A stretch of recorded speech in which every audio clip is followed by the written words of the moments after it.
Oh, say, can you see by the dawn's early light what so proudly we hailed at the twilight's last gleaming, whose broad stripes and bright stars through the perilous fight o'er the ramparts we watched were so gallantly streaming, and the rockets' red glare, the bombs bursting in air, gave proof through the night that our flag was still there. Oh, say does that star-spangled banner yet wave o'er the land of the free and the home of the brave?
This is the Sim500 Esports Kickass Beef Jerky Truck Series.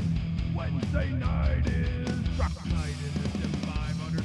And calling tonight's race is Jeff McConaughey and Joe White.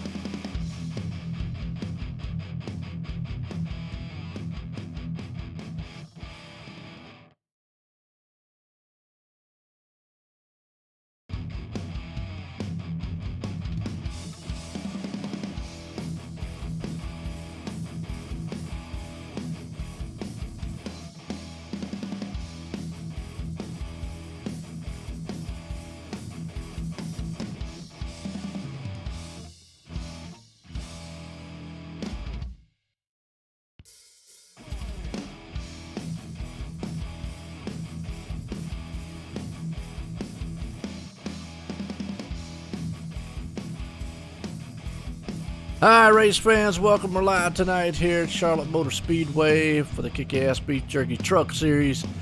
A very good one here with the Sim500. Now, y'all just saw that in the background, and we're kicking this thing off.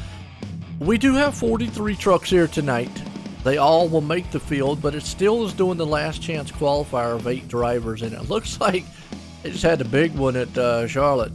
Milk Matisse, the man out front, Chad Coleman there in second, Spencer Boyd's up there in third, and fourth place man. So only 4 trucks still running out of the 8 that are out there, but all 8 drivers are going to make it anyways.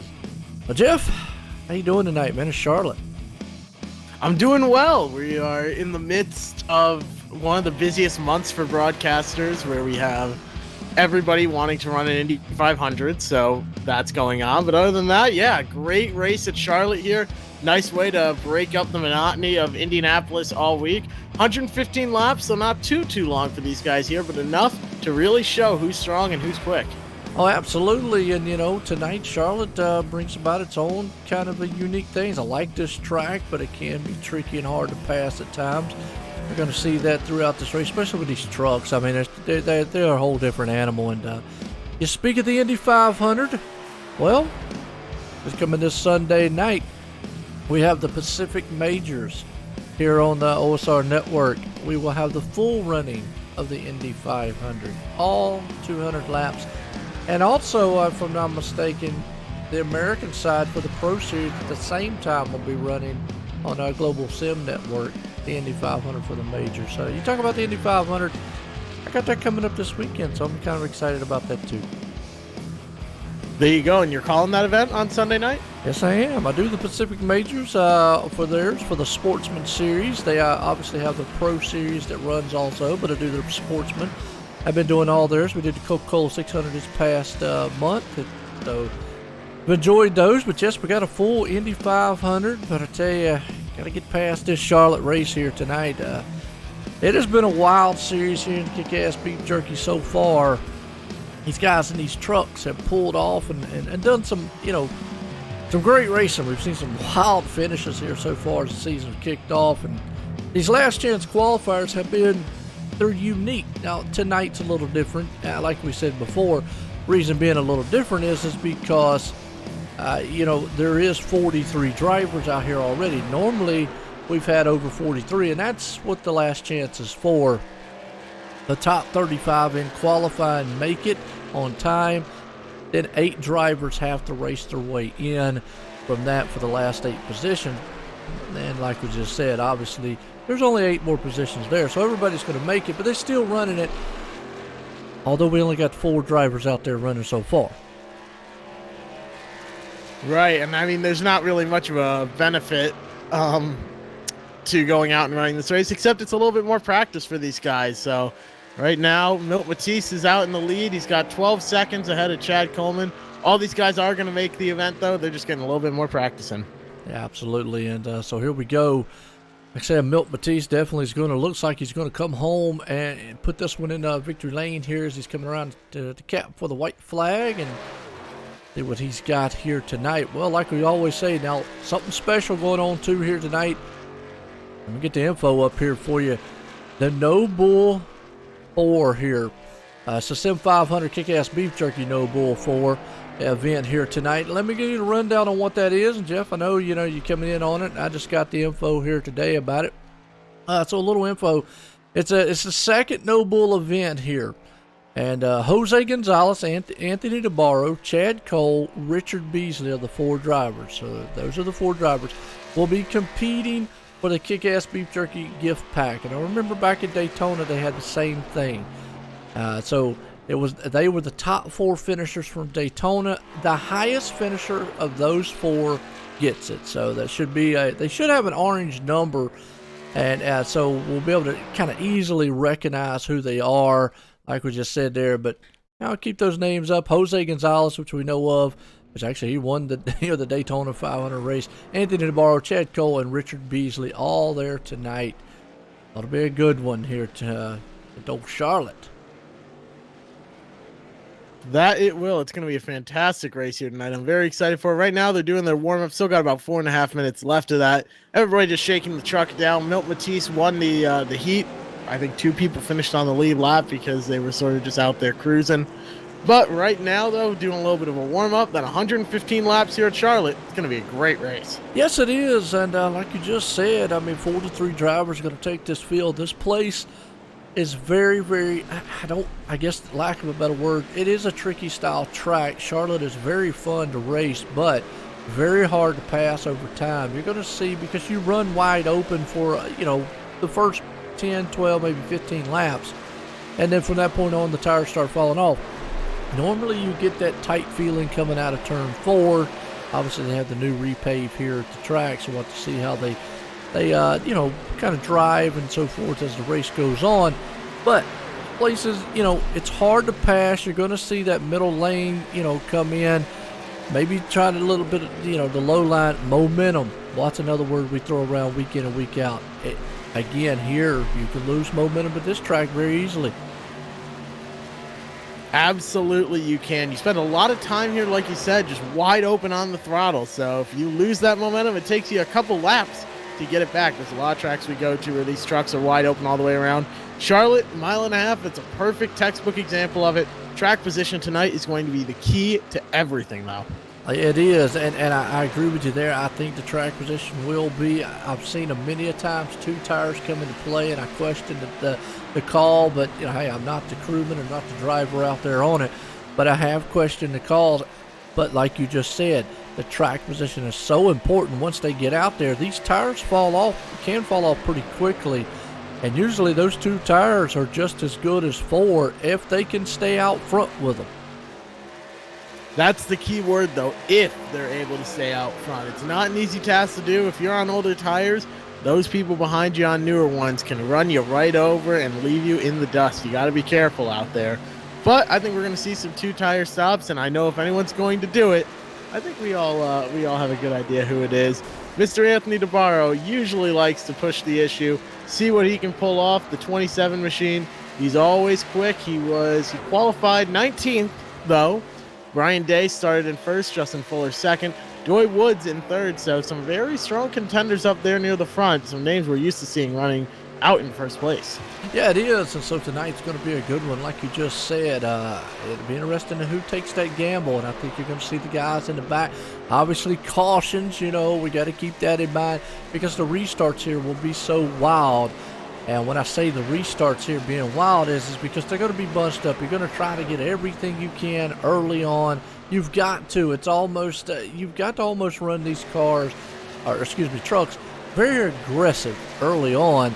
If you don't, you might fall off the pace and then you just don't have enough time to run those guys down if you're playing it conservative. You're right, 115 laps sounds like a lot of time, but if you make a mistake, it's very, very easy for things to go wrong. So, sounds like a lot of time, 115 laps, but it can easily slip away from you, and time is of the essence. It is. Here as we got the Kickass Beef Jerky Truck Series tonight here, and there's a little warm-up. We got about a minute and a half left, folks. I always say, hey, tell the neighbors, put the dog and the cat away, and everybody in the house, tell them go to bed. We're going racing here tonight. Going to be a good one here at Charlotte as 43 of these drivers going to take the field and see what we got on board here as they're warming them up right now. Looking pretty good, though. Kind of spread out. I mean, obviously we're up here talking about them being, really close to each other. And I think time-wise, yes, it will be very close to each other. And just give you an indication here. Let's bring up the times to look. You can already see times on the board here through the warm-up, and they're pretty close. A lot of them right there in the 30s, and not too many of them falling off in the 31s. What that tells us right there is what we were talking about. Hard to pass. They're going to be on top of each other for quite a bit of the race. Absolutely they are, and a lot of very fast trucks. The top 5 are all within, actually top 13 trucks top 14 trucks are all within 1/10 of each other. That's absolutely unbelievable. David Comstock, actually the top 15 trucks, all within a 10th of each other. Pretty hard to believe that the field is that close to the top 15. Absolutely. Well, I'll tell you what, let's get set here at Charlotte tonight to grid these guys up here. As a man puts it on pole here tonight, that would be Brian Day. Justin Fuller's going to be on the outside of him. Joey Wood's going to start in third. Daniel Falkenham up to 4th. Tim Lee Johnson there in 5th. Kevin Brown up to 6th. Sean Castro there's a 7th. Ryan Howard up at 8th. Jason Barham there in 9th. And Don Elia rounds the top 10. So look through the rest of it here. Like I was saying, some good-looking trucks, some fast drivers out here tonight. And they're going to try to manhandle this track here at Charlotte.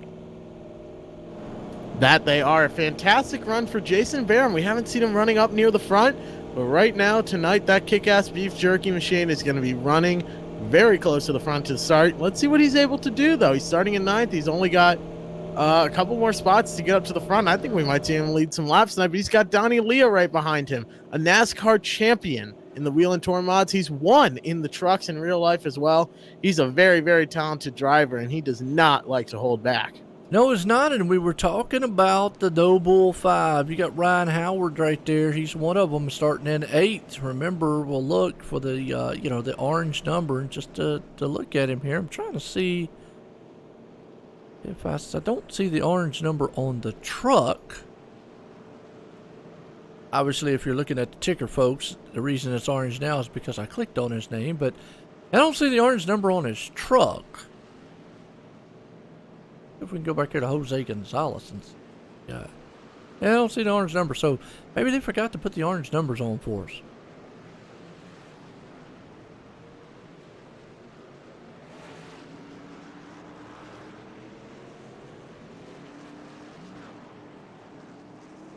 But nonetheless, these guys are about to sit here.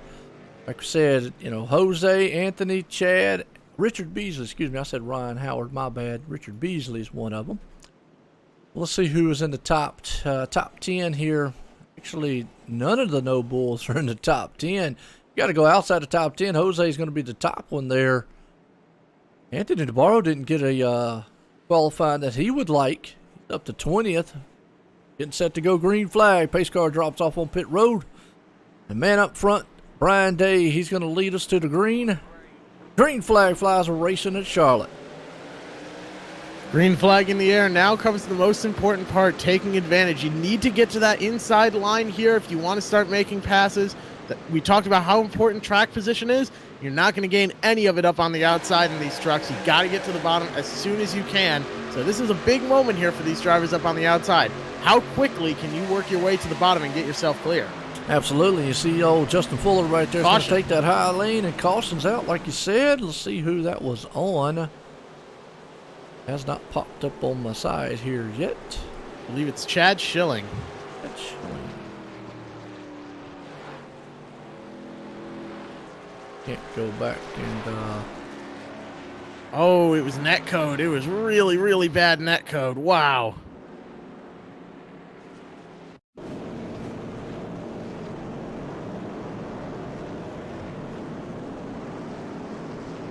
We're going to just fast forward it a little bit here, folks. I know that's not usually the best way of doing it. Maybe try to see if we can't find out what happened. Or let everybody see what happened.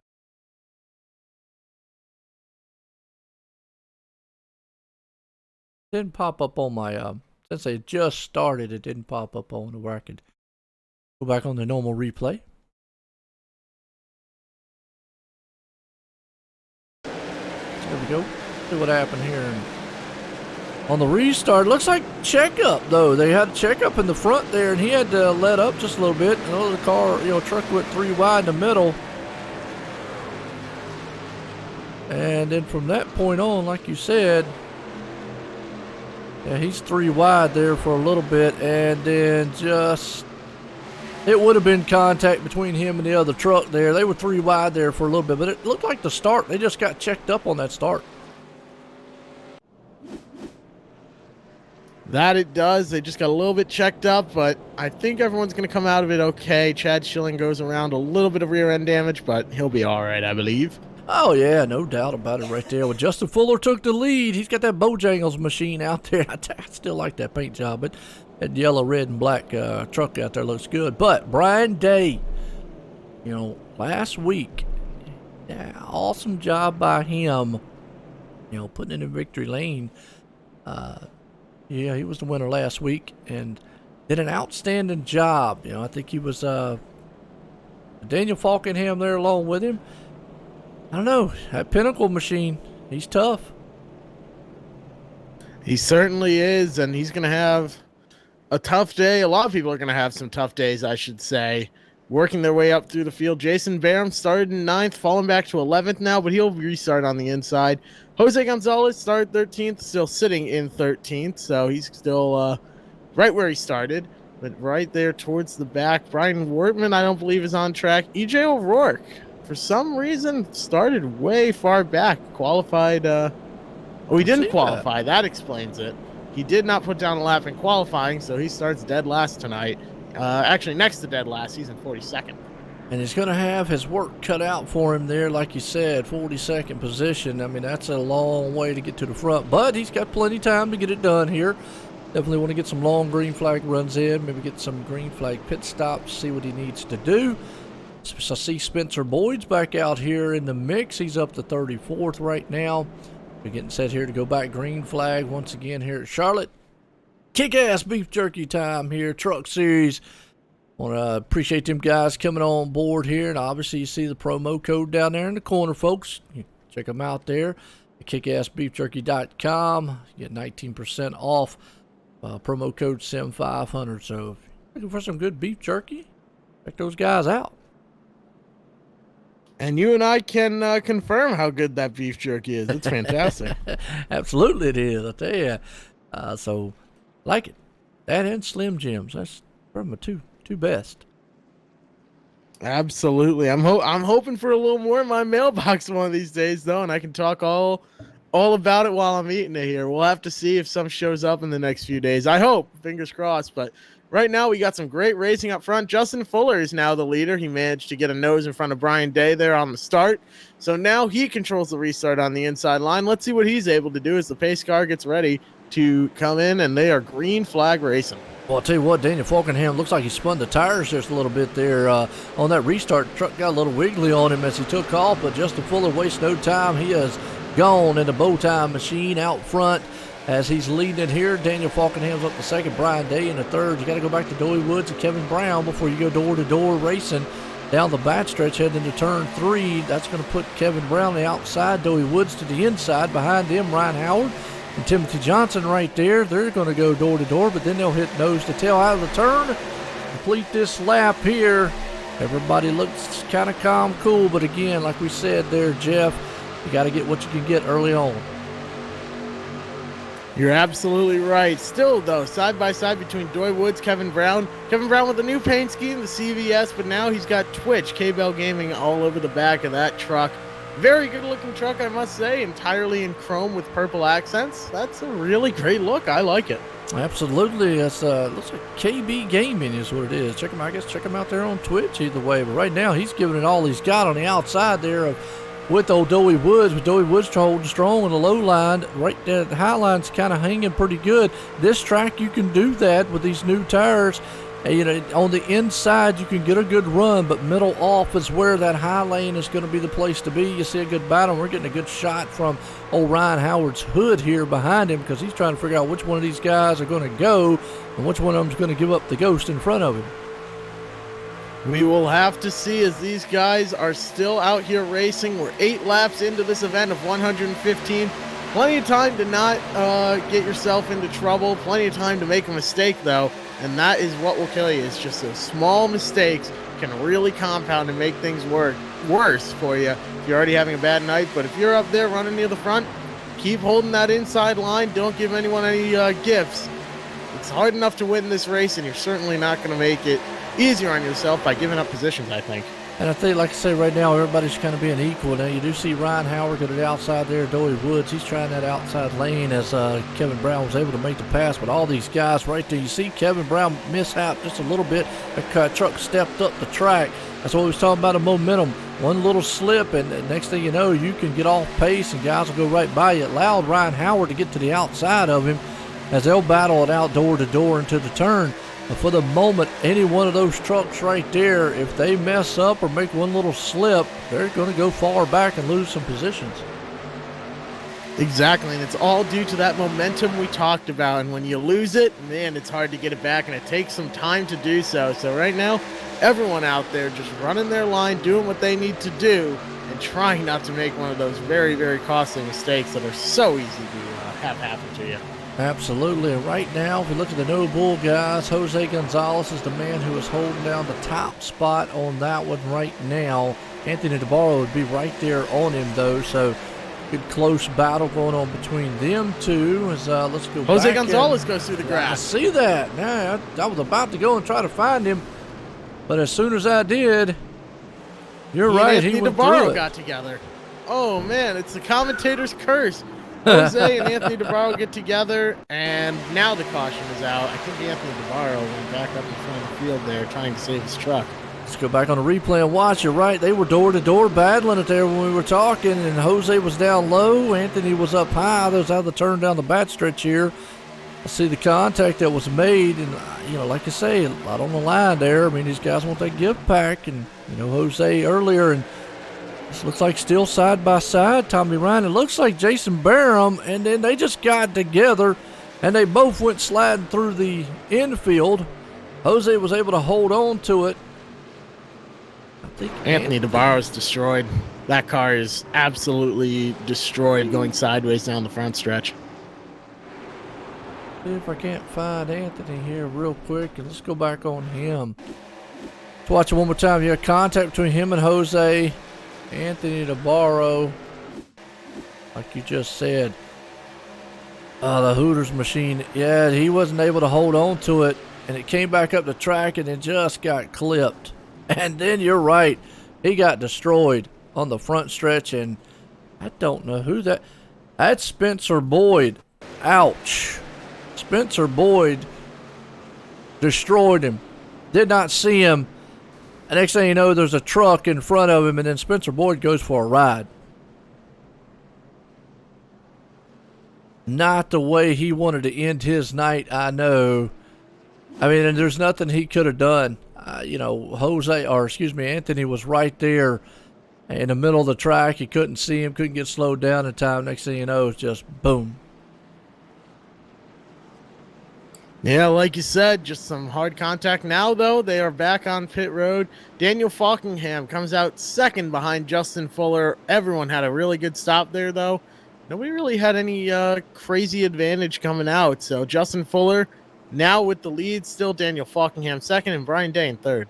Yes, it is. So Justin Fuller holds on to that top spot. Daniel Falkingham there in second, but two of the No Bull drivers getting contact with each other. Jose Gonzalez and then Anthony DeBarro all tore up, and unfortunately Spencer Boyd, victim right there. Just nothing he could do. Wrong place, wrong time, and destroying that truck. So now we got to look here and see Chad Cole.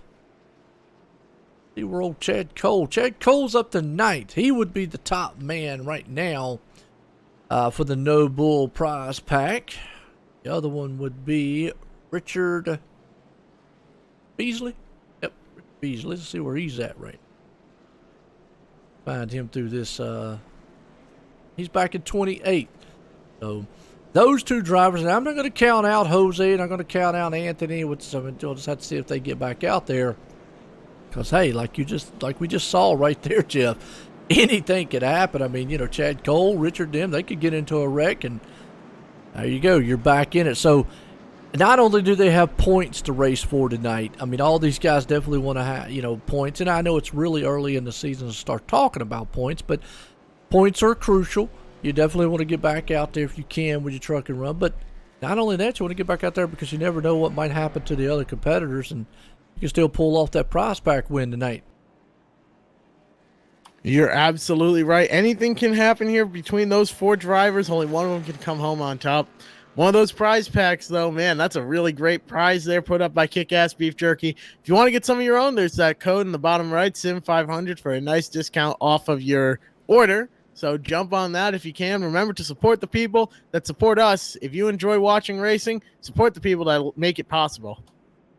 Well, I see out there on the Facebook side, Elaine Miller, and I'm going to say she had an angry face out there, so I'm going to say that she's probably angry because maybe Spencer Boyd got caught up in that.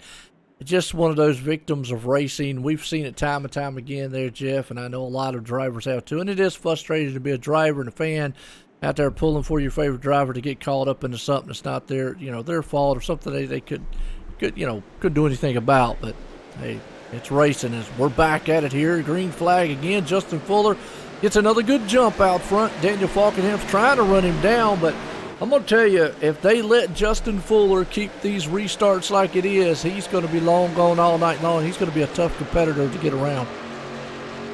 He certainly is. That's the last thing you want to do is just have somebody run off with it. But Justin Fuller's got a real good chance of it. All you need to do is just hit your marks, and if Justin Fuller is on top of his game like he is every other week, he's really someone that could run away with this lead. Got to look right now. 6th place, Donnie Leah having a solid run right now. He is trying to ride into the tire tracks of Kevin Brown. He sees Ryan Howard them up there battling it out for the moment. To see Kevin wiggle just a little bit in front of him, but Donnie Leah having a good one along with Doey Woods and company. Timothy Johnson there. Tyler Dalton up there at 9th. David Comstock, another one I see. And truck almost went around. That was David Comstock. I don't know if he got a little squirrely in the turn. Don't know if he had some help or not, but he was able to hold on to it. Managed to hold on to it, had himself a great save right there, prevented another caution from coming out. We have about 99 laps to go here in this event, so everyone wants to keep on going under green flag conditions, and they got 4 brand new tires at the moment. This is going to be some awesome racing. Yeah, it is, and it's what you want to see right now. It says what these guys need to do, and you're probably thinking, I know, as the viewers out there and ourselves looking here and going, why are these guys racing so hard early on? It's just a product of the track tires and what this truck has to offer. You have to run it hard early, because if you don't, someone will. And the problem is by the time you run easy and conserve your stuff, they'll be so far ahead, you won't have enough time to run them down by the time the next time, green flag stop or so forth happens. You really have to run these things hard early on, but battle on for 3rd place. Battling hard for 3rd place. Up on the outside, Ryan Howard is making something work. He's actually now side by side for 2nd.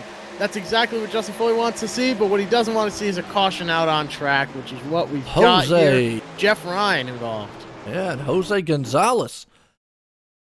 Back here and see what happened to Jose. And I'll tell you what, not the night he wanted here for the No Bull race. Looks like maybe Jeff Ryan was there, and Jose actually just wrong place, wrong time. Let's see. Let's go on Jeff Ryan here and see what happened. That 10 machine, it's going down the front stretch into turn 1 here. And let's see what he and the 00 got together. The 00 came up into Jeff Ryan. So Jeff Ryan is sliding sideways. Everyone's checking up. The 77 of Ryan Strunk gets caught. Or I'm sorry, the 77 of Corey Chester gets caught in that. But, I mean, that was barely any contact for the 26 machine. He should be okay, I think, going forward. He was on the brakes and just sliding at that point, trying to hold on to that truck. Saw that replay there for the viewers. Then you're right, that 10 machine and Jeff Ryan, unfortunately, just contacted him and Don Runkle Jr., and we're going to probably see that a lot here tonight. Again, I take it back to, it's now, I'm not going to fault the drivers. They have to be aggressive here. They got to get all the positions they can. So you got to take a little chances. But this track is very, you can get very tight very quickly, and those trucks will bounce up the track. And if you're that close to each other, it doesn't take much contact between the two, and the next thing you know, you can send the truck around very easily. Absolutely. I don't think Jose actually got any damage there in that wreck. Looks like he came home out of it clean. So that's very good news for the 26. Yes, it is. So we're under caution here, and unfortunate right there for those guys that were involved, Jeff Ryan and company. But I know Justin Fuller's liking what he's seeing so far out front. As let's, we're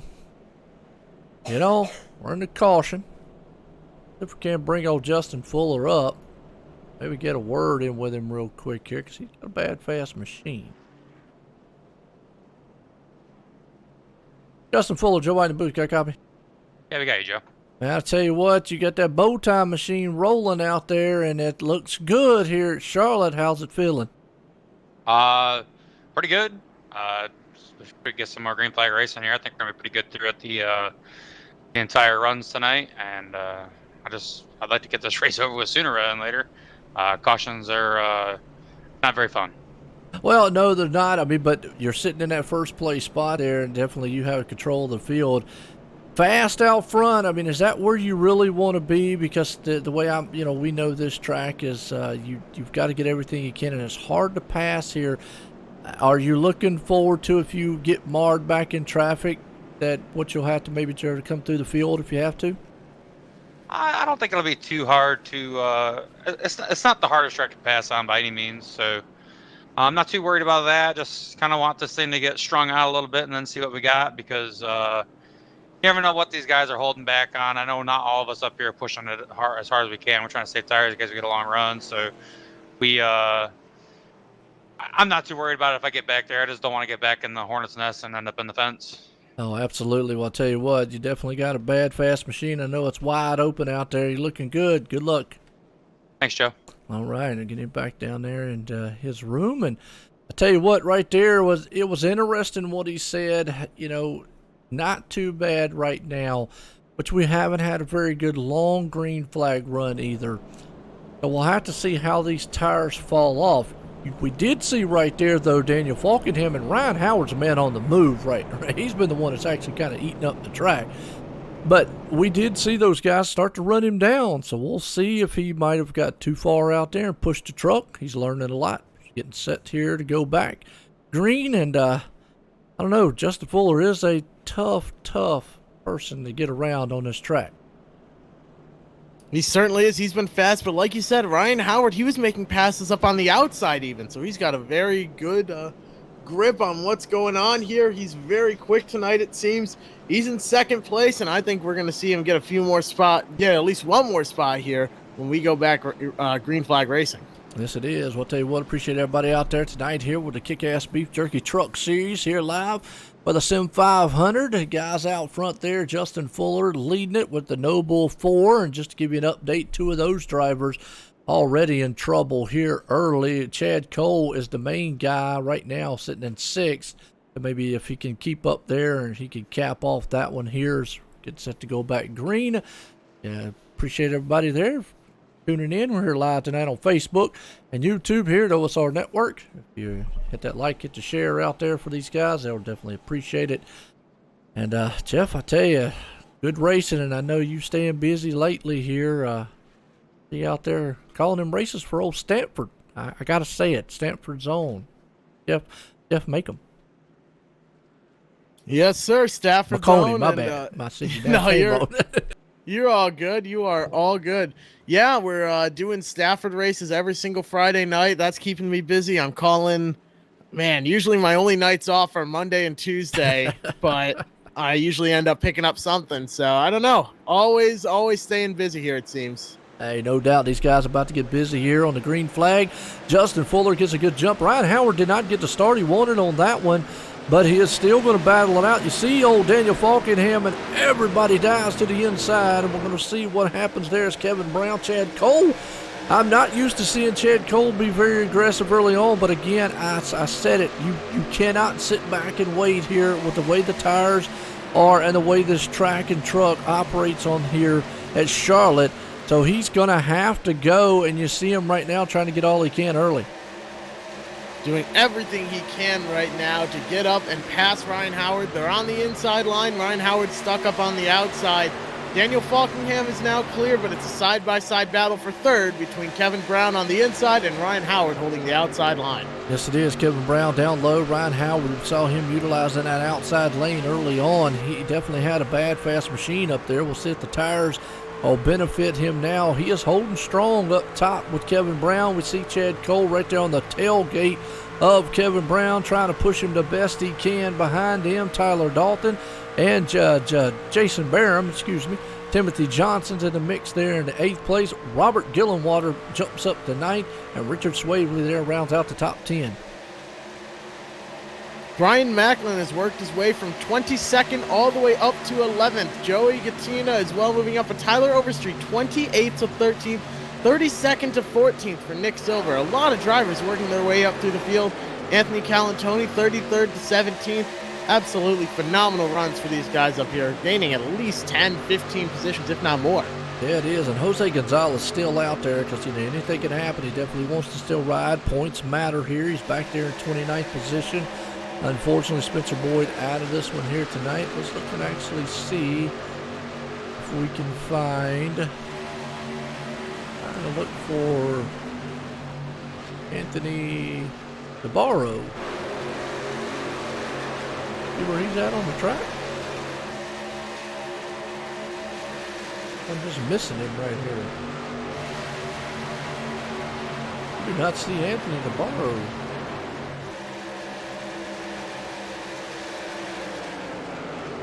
Anthony DeBarro is off the track. He is taken to the garage. He's 15 laps down, running 42nd. Okay. That truck was absolutely destroyed, though. I don't think there's any chance of repairing it. Wow, yeah, just unfortunate on his end right there that he got caught up in it, and it's just racing. That happens day to day here. Some good racing going on about mid-pack around here about David Comstock. Remember, David Comstock was up front with Brian Day. They must have pitted on that last caution because, boy, they are back in 23rd, 24th position trying to come through the field. They got a long way to go, along with Donnie Leah back there in 20th. Remember when they first came in, and Doey Woods back there too. All those guys were about the top 5, top 10 early on, and now they're marred way back in the backpack. And that's what you don't want to do here. Is you had a great qualifying effort, you were quick there, and you started near the front. You don't want to throw that away by having a strange pit cycle here. Now they're off cycle with everybody else, and they're stuck back there in 24th, and just because they were fast in qualifying doesn't mean they're going to be able to work their way through the field. Everybody's pretty much at equal speed here, so this race is all about qualifying. Is the 22. Wow, what a save there. Matt Lacrosse, a fantastic save after Brian Day got into his left rear. Yeah, it did. He was able to hold on to it. Could have been disaster right there as he's in the back, about 25th spot. And you're right. Just to touch on what you said as far as lap times go, look through this field from first all the way to about 36th position. There's not even a half a second split in the field time-wise. Now, obviously, gap-wise, they will spread out throughout the field, but that just shows you coming from the back right there where David Comstock and Brian Day is, to try to come from where they are to the front, going to be a very, very uphill battle nonetheless. Absolutely, and Jason Barham right now started in 9th. He's all the way up to 7th right now, having himself a great run, holding his position. A great run for that 83. Had some bad luck these past couple weeks, really making it work right now. But right behind him, Brian Macklin, 22nd now, up to 8th. Another, again, a really fantastic run there. But the top 6 are all within a second of each other, just about, give or take a 10th. All within a second of each other. It's some very close racing up here. Yeah, and I tell you, about to have a battle for the lead. Justin Fuller is up front, but Ryan Howard has run him down.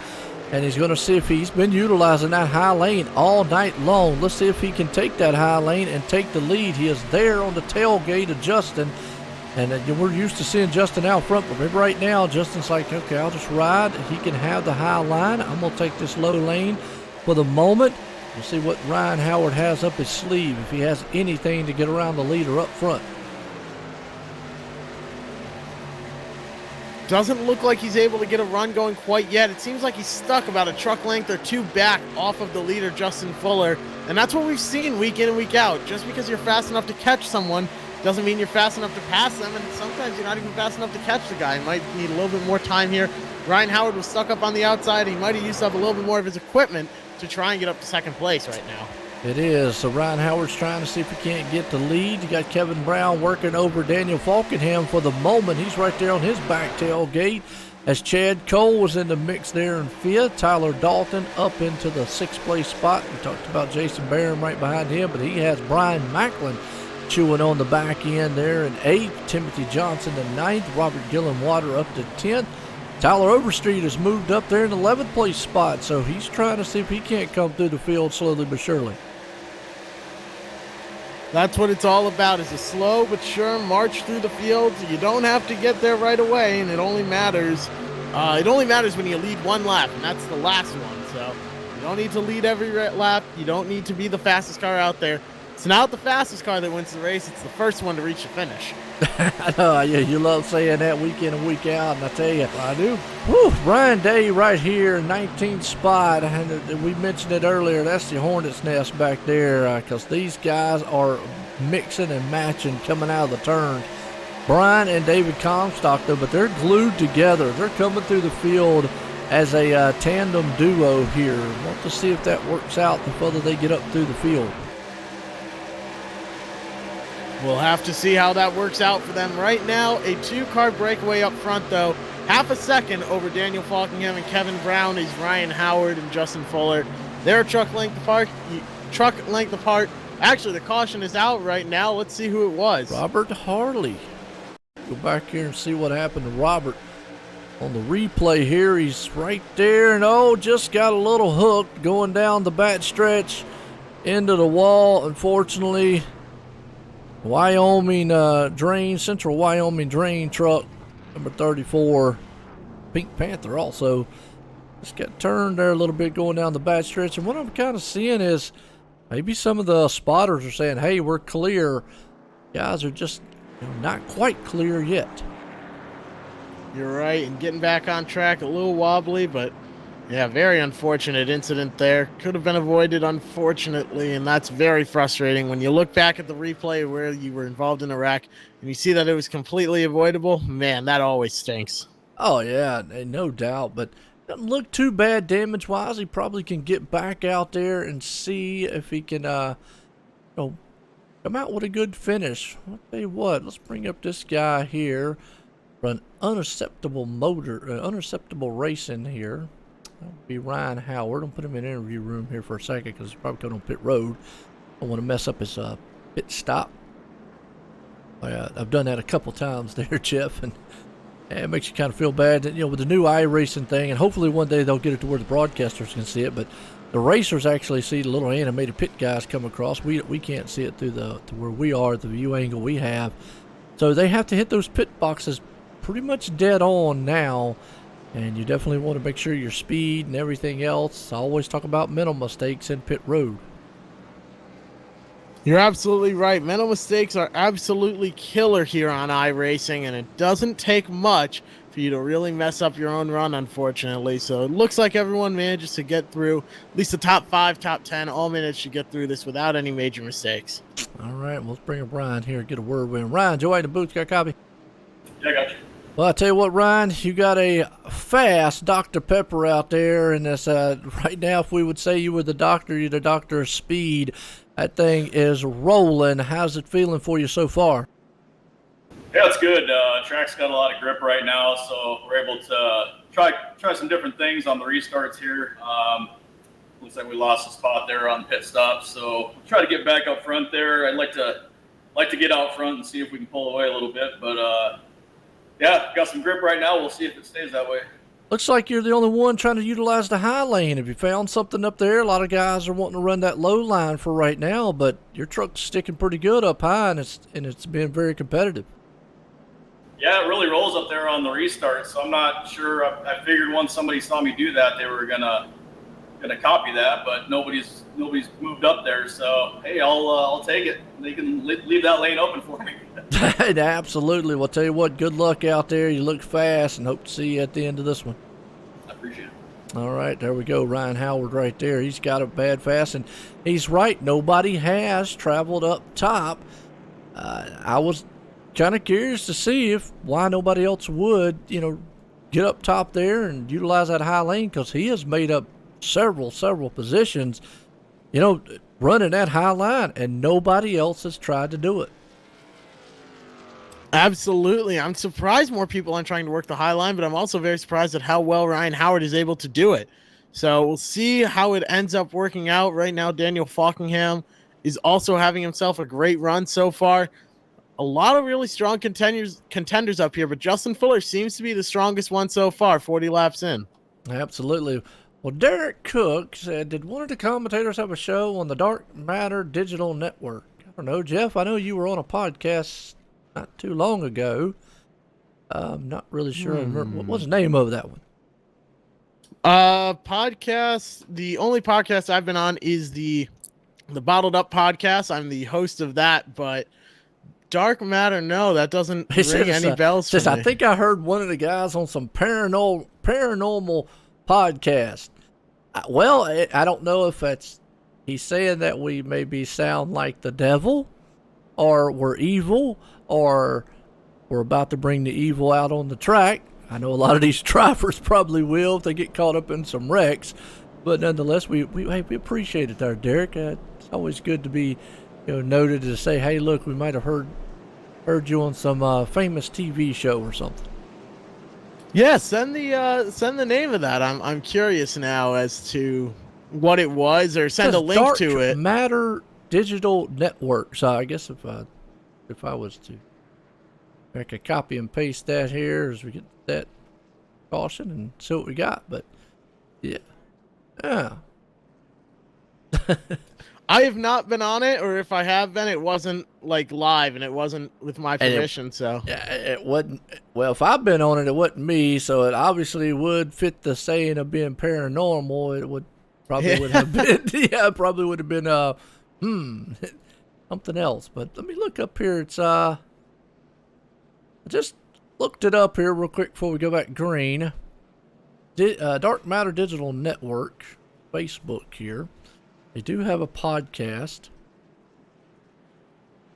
Looks like they're kind of a conspiracy style theorist thing, you know, have a lot of different UFOs and whatnot. So, hey, there you go. Give a little insight on it, folks. But we're going green flag here at Charlotte. Pace trucks in. Justin Fuller out front. There's nothing, man, paranormal about him. He is just fast on the track. Ryan Howard's going to try. He's on that inside. Now, remember, he liked that high lane, but let's see what that truck does on the inside now. And he manages to get clear of Daniel Falkingham now, entering turn 3 and turn 4. Now he's got 2 or 3 truck lengths back to the 39 machine, and completing that lap right now, Justin Fuller has a good lead over Ryan Howard, and they are still battling a little bit further back, but the top 4 are all lined up. Yes, they are. Top 4 lined up. Single file caution. Looks like Donnie Leah off the track. Let's go back and watch one more time here and see what might have happened to him. He was back here side by side for the moment. I don't know if he had help. I'm gonna watch it he here. had some help. He had some help here. Yeah, Trey Edson. Yeah, it was just a bit of a miscommunication there. The door was open for Trey Edson. He looked low. It was a bit of a daring move, and yeah, stuck his nose on the bottom. He was there, and Donnie Leah came down a little bit, and they just barely touched, and it sent him around. I don't think it's too badly damaged, though. Didn't hit Donnie nothing. Leah did a fantastic job keeping out of the wall there. What a great job by him. Yeah, it didn't hit anything, and it, you know, it looks like almost right there Trey Edson tried to go into the grass, you know, the old famous pass in the grass there back in the day. Bill Elliott and Dale Earnhardt did here at Charlotte, which I really don't say that was a pass in the grass. It was more of a block in the grass, so to speak.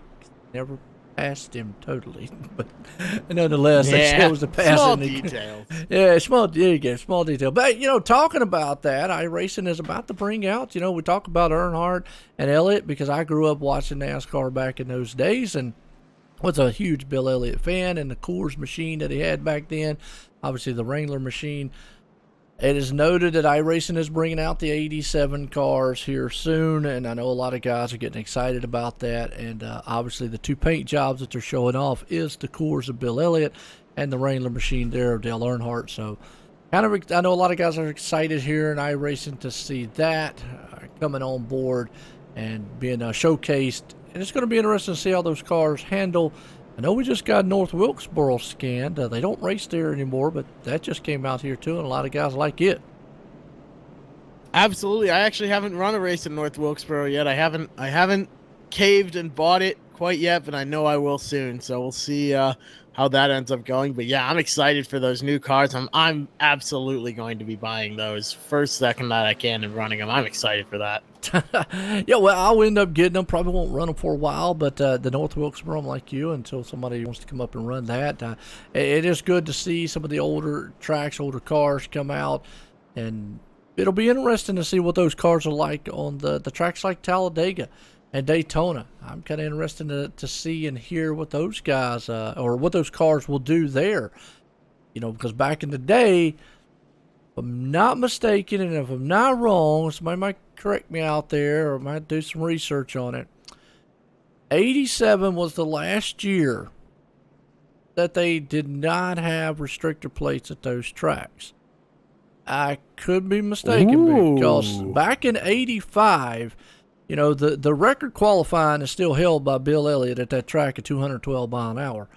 They did not have restrictor plates. So I'm thinking 87 was the last year there was. I could be wrong, but I believe in 88 is when they started restrictor plates, because if you remember, again, I think it was Bobby Allison, I believe it was, who hit the wall or hit the the catch fence at Talladega very, very hard and tore up that front stretch. That's usually where the restrictor plates came in, and that's after that huge wreck there at Talladega is when they implemented them. And I'm not mistaken, that was in the '88 season. Again, could be wrong, but I think that's the timeline. That is very good to know. I didn't even realize that. That's extremely And with that interesting. said, you know, it would be interesting to see if they would let those cars be unrestricted on the Talladega and Daytona with setups here on iRacing, because I mean, you can imagine. I mean, like you just said, Bill Elliott ran an official. Well, I say official, but it never was clocked as a lap. 215, almost 218 mile an hour on these tracks. Obviously, that's just way, way too fast for these cars. They would lift. But his official clock time in qualifying was 212 and is held to this day, really due to the fact of there is no restrictor plates. Now, I do believe with the newer cars like they are, even with less horsepower and the downforce, these cars nowadays would very easily probably do 220 to 225 easily around these tracks. I think they would break it, because even with the restrictor plates, they're still doing 180 some 190 mile an hour.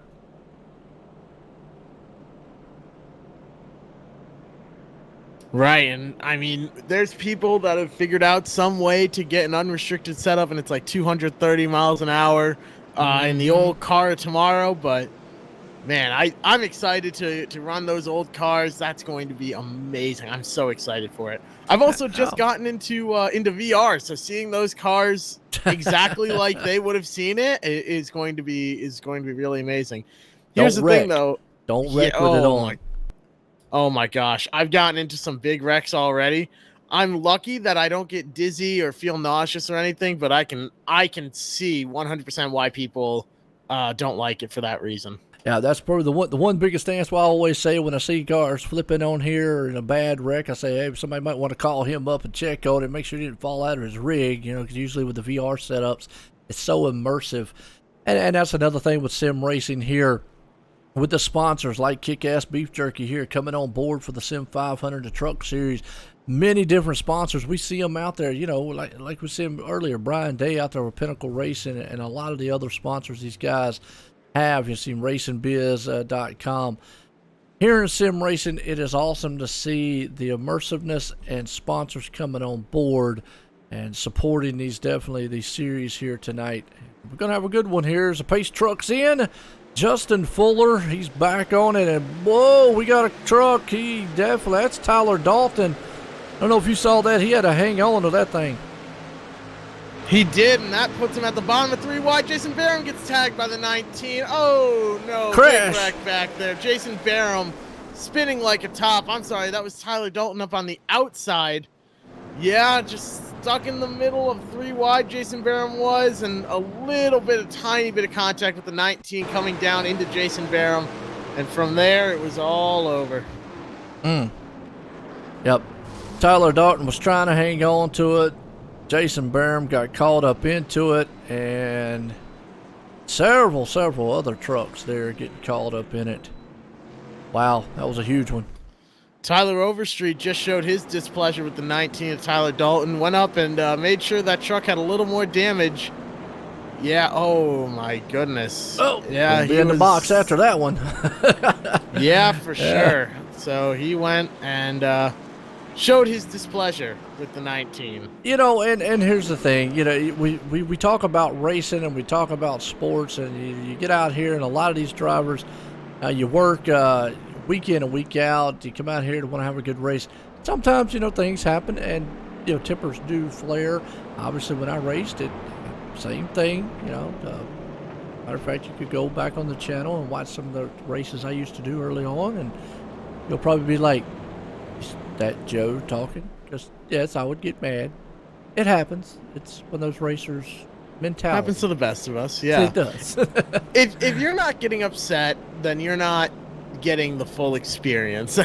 That's a bit of a controversial statement, I understand, but that's what iRacing is about. I mean, there's a big part of it that's about the emotion, the fun of getting involved and feeling the pressure and everything else, the stress of an event.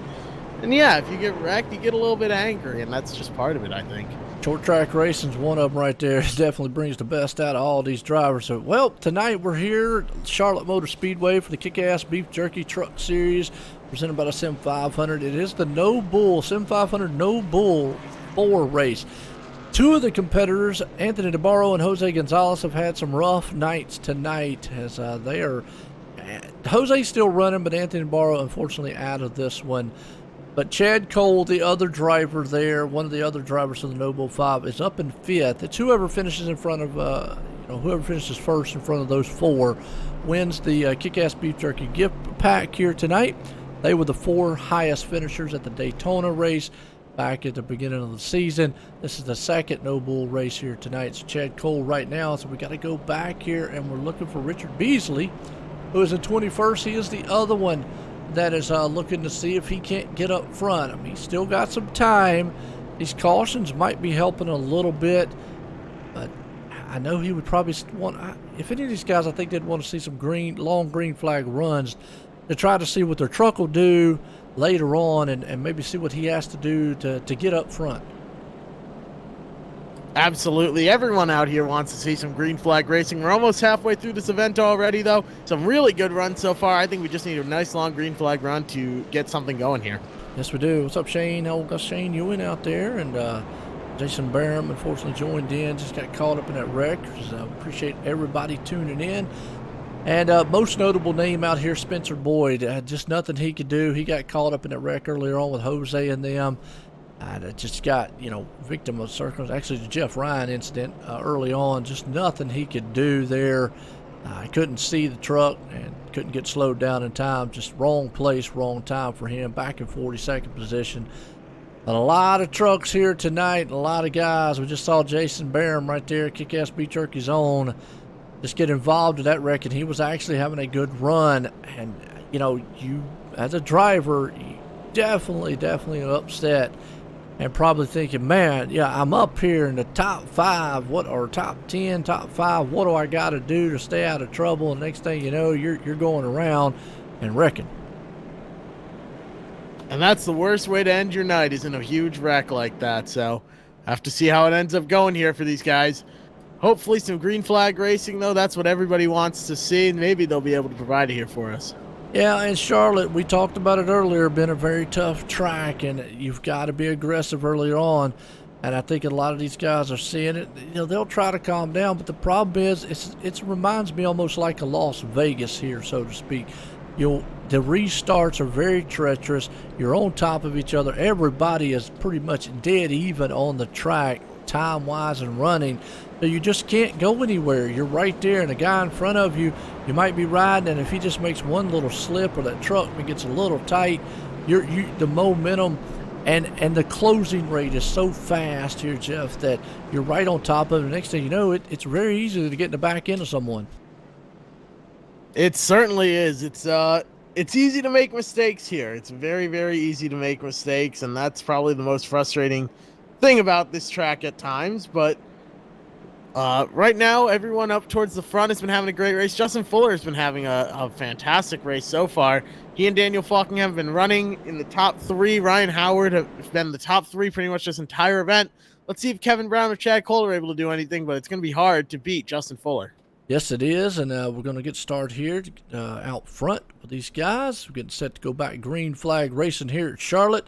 Pace lights on the truck are off as Justin Fuller, I know earlier we talked to him, and he said he wanted to get some long green flag runs in, but I guess he's loving the cautions right now because it's able to keep him out front, keep him controlling the field as we're getting set. Pace trucks out of turn 4.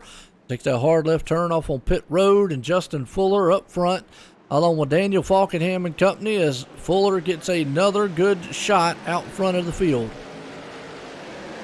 A great shot for Fuller now. He's got a great run going. Ryan Howard is the first guy stuck in a side-by-side battle. That's with Kevin Brown for 3rd place going into turn 2. Yeah, it is. Kevin Brown's up high. You got Ryan Howard down low. He's been utilizing the high lane. But, boy, I tell you what, Brian Macklin has been eating up the tailgate there. These two machines out front, they head off into the turn. Who's it going to be? Is it going to be Ryan? Is it going to be Kevin up top? And I know Ryan earlier on said he didn't know why nobody had tried the top lane, but now Kevin Brown's going to see what he can do. Brian Macklin's behind him right there trying to figure out, well, which one do I go with? Caution is back out, though, on track. Breed cautions here. It's like Nick Silver. Yeah, Tyler Overstreet involved as well, I think, or he was just way off pace. No. Don Runkle, Randy Yoakum. See back here and see what happened on this wreck. Oh, Randy Yoakum and Don Runkle just got together on the front stretch, and from there, chaos. Yeah, those two just got together all night long is what we've seen here. Just these guys, looks like they're trying to get clear, and they're just not quite clear, and they move up the track a little bit, and they're catching that rear quarter. It doesn't take much to turn them. You're absolutely right. Doesn't take too much at all, as we see right there. The tiniest bit of contact can send someone around. Now we're approaching halfway, still under caution, 54 laps into this event. Yeah, it is here at Charlotte Motor Speedway. Hope folks enjoying it out there. I know old Justin Fuller is. The man's going to start chewing on some chicken here in a minute. I know, or I don't know if you're familiar with Bojangles or not. You have to. You're down in Florida, aren't you? I am down in Florida at the moment. I've had it a few times flying through Charlotte on the way down to Florida or to Indiana. Yeah, I've had Bojangles before. It's pretty darn good. It's fantastic. Not as good as Chick-fil-A, but it's pretty good. Yeah, now, it ain't much can beat Chick-fil-A. I'll give you that one. Or KFC. I like KFC. But I was also going to say is you could be out there eating some of that dirty rice that those guys know about. And that definitely is some good stuff.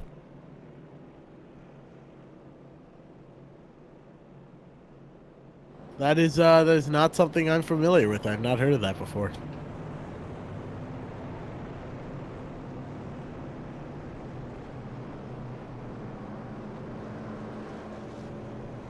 Absolutely. We'll tell you what right now, man, is out front here. We've got Justin Fuller. Right behind him, Daniel Falkingham. Good one. So far between these guys. I tell you, and Ryan Howard's, I know he probably is the one in that pack right there who would probably want to see this thing go green, because I think the long green flags are benefiting him more. We saw it earlier on when we got a little bit of a green flag there. I think the green flag run, right now I really feel Justin Fuller, the cautions are definitely helping him, but I think a long green flag run, I think we're going to see Ryan Howard come to the front. Maybe so. iRacing has just decided to quit on me, so I'm going to have to fire that back up and get back in there. Yep, iRacing and its lovely ideas has cut me off, and it says the race server currently has a connection for you to the session. I can assure you I am not connected right now, so I'll get this all sorted on my end. Oh, that's fine. I'll tell you what, hey, just come back up in here when we do, and it'll be all right. As we're getting set here to go green flag back here. Charlotte Motor Speedway here for the Kick-Ass Beef Jerky. Everybody knows about technical problems. I've had my fair share, and definitely I know there's many others. There's some things you can't control. Mother Nature, internet, computer problems, and a host of other things out there I always talk about. But there's one thing out here that Justin Fuller is taking care of, and that is the lead. He has got it, has held on to it pretty much from the start of this one, and he's had a very fast number 51 machine. I know he said earlier, I'd like to see maybe long green flag run, but I still go back to, I think Ryan Howard has got a very fast long run truck, and it might benefit him. I always look at Chad Cole too there. It'll be interesting to see what's going to happen. I know these guys will get calmed down. They good drivers out here tonight. The Kick-Ass Beef Jerky Truck Series. It's just a tough track. Charlotte is one of these places, especially when you're on top of each other. You're just trying to get everything you can very, very, very quick, and just you're trying to just get it all right there in one fell swoop. Absolutely right. Now iRacing is loading back in. I had to withdraw, rejoin. I don't know if that was... Oh, you know what it was? I had the... I had the Oculus software running in the background. When I closed it, about 30 seconds later, it closed iRacing. I always forget I cannot close that program while it's running. Hey, no doubt about it there. Well, hey, that is a pretty stout program running in the background. So you're not trying to do the Oculus while you're watching the race here? Not while I'm broadcasting, no. I could call a race from VR, but I've not gotten to that point yet. Hey, well, definitely watching the wrecks or something like that would be, I guess, wild to see. I don't know about the longevity of having that thing on, but nonetheless, we're getting set to go back. Green flag here. Charlotte Motor Speedway. I'll get the words out. Charlotte Motor Speedway, folks. There's your highlight reel. Justin Fuller out front. Lights off on the pace truck here. We're getting set. Can Daniel Falkenham do anything? Because on these restarts, nobody's been able to do anything with Justin until they've able to run several laps around. Ryan Howard and company there. Kevin Brown sitting in fourth. Brian Macklin in fifth. Chad Cole to sixth. Timothy Johnson up to seventh. Robert Gillenwater to 8. You got Dowie Woods in 9th. Trey Hudson rounds the top 10. Pace cars out of 4. We're getting set to go back green.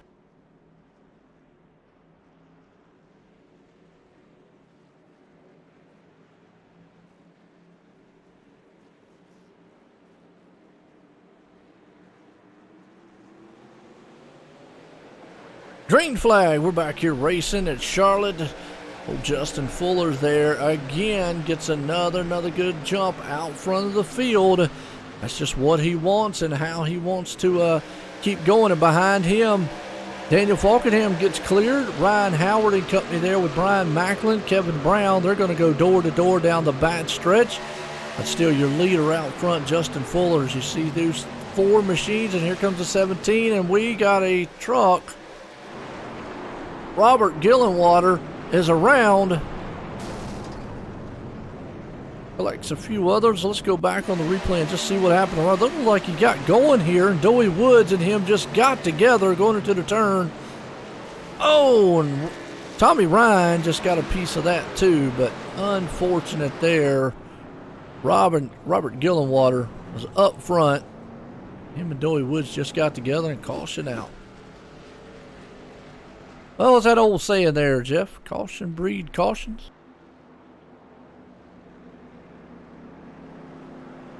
Oh, Jeff had the team speak. He'll be back here for a moment. And like I said, we have a few little technical difficulties on his end. But Justin Fuller's the man up front. Daniel Falkenham's right there in second. Ryan Howard up in the third.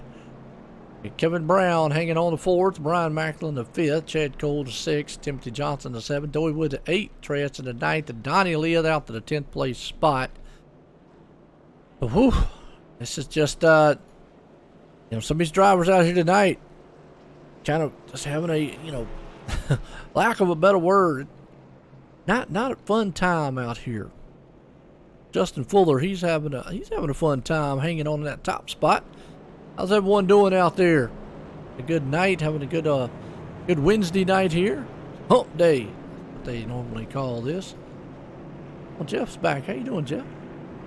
I'm doing good. It still wouldn't load into the session, so I'm going to try this. Otherwise, it's just a bad iRacing issue. I don't know if it's something with... So I just built this new computer. I've been having a host of issues with it. I don't know if it's something with the computer or if it's something with iRacing. I think it's something with iRacing, but I can't rule out the possibility that's the computer. Well, the good thing is there's a host of computer guys around. They always give you some good info, whatnot. If we get it fixed out, maybe some updates or something there. Maybe. I think it's something with iRacing. I'm fairly certain of it. What's it doing?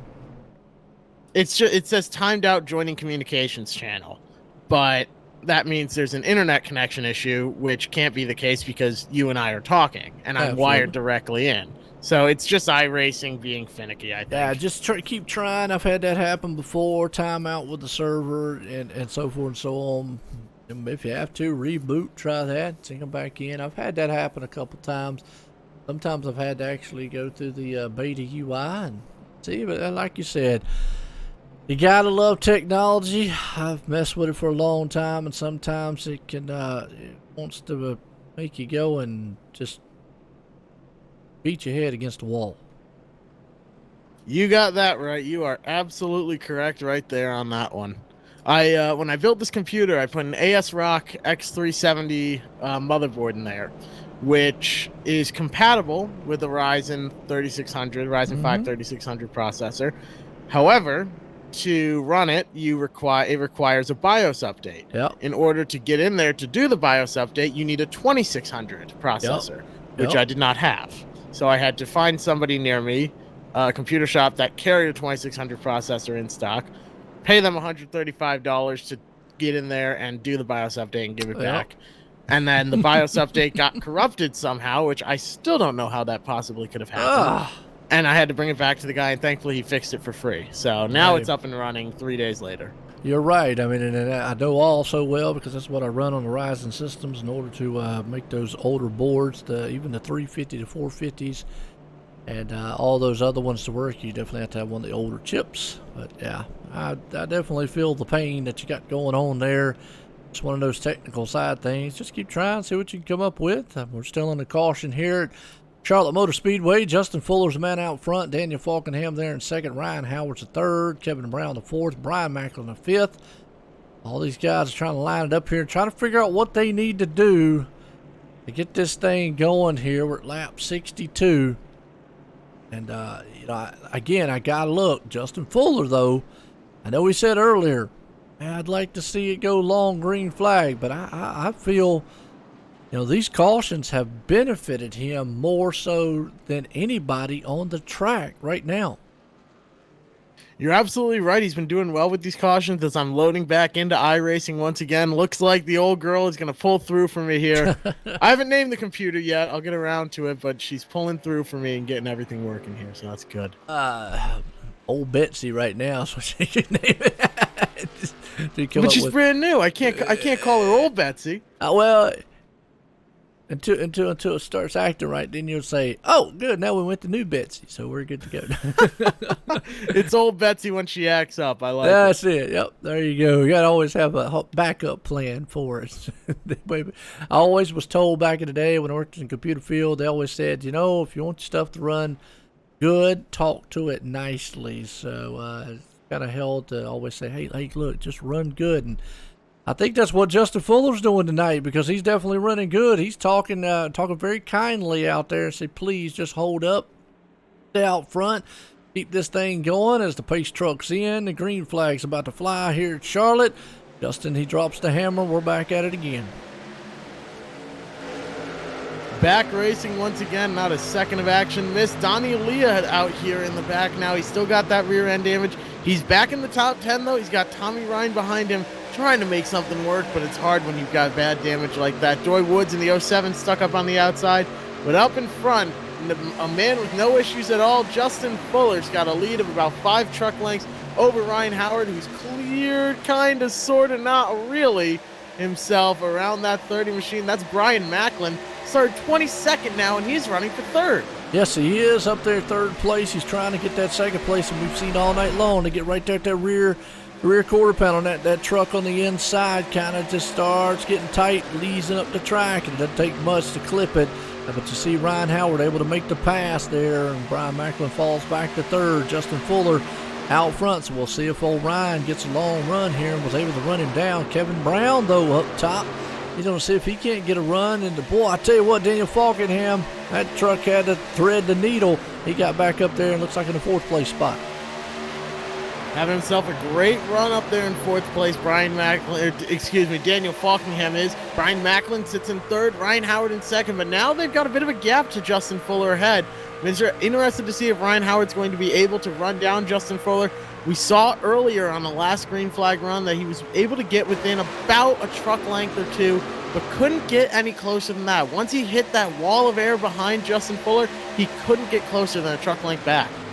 Let's go back here and see, because I just noticed Brian Day he got caught up in that other wreck earlier on, and unfortunately off the pace. And we talked about it earlier there, one of the cautions when they had the pit stops, he was marred back in traffic. That's what happens sometimes when you're back there. Nothing you can do. Another guy back there too, David Comstock, was up front. Now he's got damage on the front nose, and he's back in 17th, not being able to come through it. So two of the top main guys early on was back in traffic. Trouble for him early here, and a lot of great drivers here tonight have just not had the night that they have wanted here in Charlotte. They're probably thinking, can we get out of this place here alive? That's what everyone wants to do, is just survive this race and get through. I think a lot of drivers are going to come out of here with a better finish than they were expecting, though. Brian Macklin, like I mentioned, started 22nd up to 3rd. Chad Cole, 11th up to 6th now, fighting for the top 5. Trey Edson, 12th to 7th. 20th to 11th, Tommy Ryan having himself a great night. We usually see him strongest at the super speedways. Now at an intermediate track, he's having himself a great run. Yes, it is. Here at Charlotte, 1.5 miles track here. As you see Justin Fuller still leading. Ryan Howard, though, is running him down. Good battle going on back here with Dowie Woods in company with Tim Johnson there. As, they go single file for the moment. The 20 machine looks like Chad Cole, I believe. No, Trey Edson, excuse me. Going to go up high there. As they're side by side back there with Dowie Woods. Great battle there. The 14 car up towards the front. A little bit of lap traffic that they're fighting through. No harm, no foul for these guys up front. Everyone having a great battle, though. But they're all lined up single file. Lap 69 of 115 right now for this race. It's starting to get close to the end. Yes, it is. Laps are winding down. Justin Fuller's been the man out front all night long. He don't want anything to mess that up, so to speak. He would love to see this thing to kind of play out the way it's been playing out for him here. But up front, still got him. But I'll tell you what, Kevin Brown's up high. He's losing a little positions here. Chad Cole's going to look like he's going to step on the inside. Still battle going on. Dowie Woods and company there with Tim Johnson. Donnie Leah back into the mix. He's up high in the 10th place spot. Good battle going on for 10th. Right now, Daniel Falkingham sitting in 4th, trying to get up to Brian Macklin. Not much luck there. Trey Edson now cracks the top 5. He's sitting in 5th place. Kevin Brown right behind. But like you mentioned, further back, Donnie Leah sitting up in 9th right now. He's stuck up on the outside of the 28, Timothy Johnson. Timothy Johnson now sits in 9th as he almost completes the pass on Donnie Leah. Not quite clear yet, but he's got the inside line, which has been quicker. Did a little bit of trouble up there for Daniel Falkingham. Now stuck up on the outside. That'll open the door for Kevin Brown to work the inside here. And Trey Edson is going to get around as well. So those drivers are gaining positions. So you got some battles up front there with Kevin Brown, Daniel Falkingham. Battle back there with Tim Johnson, old Donnie Leah. As they go door to door, still up front, Justin Fuller holds off Ryan Howard for the moment. Everybody's just single file, but again, I'll tell you what, old Kevin Brown right there on the tailgate. Daniel Falkingham, if he makes one little slip, he'll be on the inside. You're right. A small mistake here is all it takes to be bumped out of line, and man, it's very close running up there. So Kevin Brown sits in 6th. That's right where he started this event. And in 5th, Daniel Falkingham. But he fell back a little bit now. He's trying to hold on. Yeah, it is. Right there, Kevin Brown looking good. You see him getting a run going into the turns. He pulls up on the back bumper there of Daniel Falkingham, but for the moment just cannot make it stick. Not able to get any more momentum. Justin Fuller's holding off Ryan Howard. Here comes Brian Macklin again. He's going to see the top 3 guys are kind of spreading out. This is what we wanted to see. Kind of a little longer green flag run to see what Justin Fuller has on the long run, what Ryan Howard has. And if any of them guys has anything for Justin up front, because he has been the main guy here all night long. Certainly has. He's been leading a lot of laps here. He's got half a second just about over Ryan Howard. Let's see if Ryan Howard is able to move in at all and try and make something happen, but certainly not going to be easy to get around that Justin Fuller machine. He's only got one speed, like you like to say, and it is fast. Yes, it is. Wide open, and he's been able to hold it up. What's up, Toby? How you doing out there? Appreciate everybody tuning in. We're at Charlotte Motor Speedway here for the Kickass Beef Jerky Truck Series of the Sim500. Good battle right here with Donnie Leah and the 99 of Tommy Ryan. They're battling out for 10th place, actually 9th place spot there. And behind them, Tim Johnson, he's going to see which one of these trucks want to give way so he could possibly get up there. Tommy Ryan's another one. He almost got caught up in a wreck early on But he's been able to kind of make his way to the front here late. That he has, and taking advantage of every opportunity that comes your way, that is the key to these races here. So right now, I think we're going to see a lot of people start to find where they're fast. A lot of people find where they aren't fast.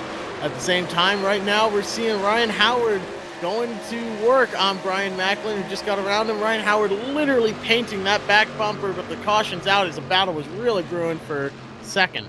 Yeah, looks like it's back here, Richard Swavely and company. Let's go back here and actually going to involve E.J. O'Rourke and Sean Castro, but let's go back here and see Richard Swavely went off track. Jose Gonzalez involved. Yeah, a lot of trucks involved in this one. Let's watch Richard here for the moment here on this replay. Teddy went off track. He's coming down the back stretch for the moment here, heading off into turn 3. Back a little further here. Jose was in front of him, so I got up. Oh, and Jose just got up into the 52, and then from there, oh, Richard nowhere to go. And Steve Goschalk just slammed the 52, but I don't know what happened between the 52 and Jose. They just went door to door, and Richard kind of was just wrong place, wrong time. Yeah, he really was, but that 52 car truck up in the outside of Jose just drifted up a bit. It almost looked like he was snapping loose and trying to save the truck. I'm really not sure, but blown engine for Steve Gottschalk. He's in some serious trouble. That's a big wreck here with just about 40 laps to go. Yeah, I hate to see that there. Like I say, just not unsure. Just Jose and another machine, the 52 car truck there, just door to door, each other going down there and got together. And unfortunately, Richard no place to go, got hit, and then Steve Goschalk nowhere to go, got destroyed. I'm gonna tell you, a lot of these guys tonight, a lot of trucks tore up here. Pit road's going to be a busy place. Let's see what Justin Fuller can do here. I tell you, I feel that this benefits Justin Fuller hugely. 4 tires, fuel, getting to the end of it here. You give that man some clean air like he's had, he's going to be hard to beat and pass. He certainly is going to be hard to beat, but now Justin Fuller's still out there in front. Looking to keep the lead here as they are coming off pit road. Justin Fuller still leads the way. He does. Daniel Falkenham got it. Brian Macklin looks like he got the 3rd place, puts Ryan Howard back in 4th. Trey's in the 5th. And all night long, those have been your top trucks there, but nobody has had an answer for the 51 out front of Justin Fuller. So we're going to see what he can do on this restart. And now he's got new tires, and laps are definitely winding down, so he'll be able to utilize those tires pretty much from now to the end of the race. Sure looking like it. They don't need to pit for fuel, I don't think, here. They should be able to make it to the end of the event. There we go. So let's see what we got here. You're right. What about, well, 20, 35 laps? There's going to be less than 35 to go. So if you're the drivers out here and you know that, you know Justin Fuller has just been fast on the restarts all night long, and now he's got 4 brand new tires, and pretty much you could go the rest of the way from here. So even any cautions or anything like that, I doubt he's coming on pit road unless the whole field behind him drops on pit road. Then he might be a sitting duck. But what do you do as a driver behind him? I mean, what's the strategy? I mean, he gets those jumps so well on the restarts. It's difficult. There's really not too much you can do when there's someone out front that has that clean air. You got to just hope they make a mistake almost, and you have to be on top of your game. Try and get into their head if you can. Get right up to their back bumper over the course of a run. Maybe push them out of the way a little bit. Don't wreck them, but just give them a tap to the back bumper. Let them know, hey, I'm here, and try and get into their head. That's a really good strategy that a lot of these drivers know well. Well, there you go, and I tell you, that's probably a good strategy. Like you just said, it's a tough one because these guys, you know, he gets the run on the jump there, and then you got to kind of run him down. Well, nobody's been able to do it, even on a long green flag. And we've seen Ryan Howard obviously have a fast truck. The problem with him is him being marred back in traffic. He has to pass, guys like Brian Macklin or Daniel Falkenham. Now, I'm interested to see. Brian Macklin was one of the fastest coming through the field there. He can maybe clear Daniel Falkenham. We'll see if he's able to do anything with that 51 machine adjusting up front. Maybe so. We've seen Brian Macklin, like you said, been very quick. Ryan Howard, though, has been consistently fast all race. I'm excited to see what he's able to do. He's been able to work the outside. He's surprised more people aren't working it with him. But let's see what he's got here over the course of this next run. It's going to be about 35 laps to go right now, 34 when they cross the line. Yes, it is. They're going to go 2x2 all the way back to the field here. Bunch them back up. Lights on the pace truck are off. You're getting set to go back. Green flag racing here tonight. As Justin Fuller and company's down low. Daniel Falkenham's up high. Anybody got anything for that 51 machine out front? Not so far tonight, but maybe on this restart here and to the end of this one. Maybe so. It's all yet to be seen. But like I said, I say it week in and week out. It's not the fastest truck that wins. It's the first one to reach the finish. If somebody gets a really great run on that last lap somehow, or Justin Fuller makes a mistake, all that matters is leading the last lap here. We have to wait and see who does it. 34 laps to go once they cross this line. Absolutely. Here's, like I said, lights on that pace truck off. Justin Fuller has been definitely deadly fast all night on the restarts. He's got the jump out front. Going to have the control of the field here again. So coming out of turn 4. Pace truck will drop off on pit road. The 30 machine there. Brian Macklin, Daniel Falkenham right there beside of him. Pace truck's in. Justin Fuller's going to maybe fake him out a little bit. He went a little later this time. Goes a little bit later, trying to get into the head and be a little bit unpredictable here, and that's very important to have. But that leaves Ryan Howard on the outside in that 33, stuck and pushing Daniel Falkenham, but they're in trouble up on that outside line. Yeah, it is. Daniel Falkenham did not get the start that he wanted. Oh, and almost he lost a lot of momentum, and that let Ryan Howard get up on his back end. But now we're going to see, does Brian Macklin have anything for Justin Fuller up front? Daniel Falkenham would love to get back down low. He just cannot get there. He's stuck up high as he'll go door to door along with Kevin Brown and company there.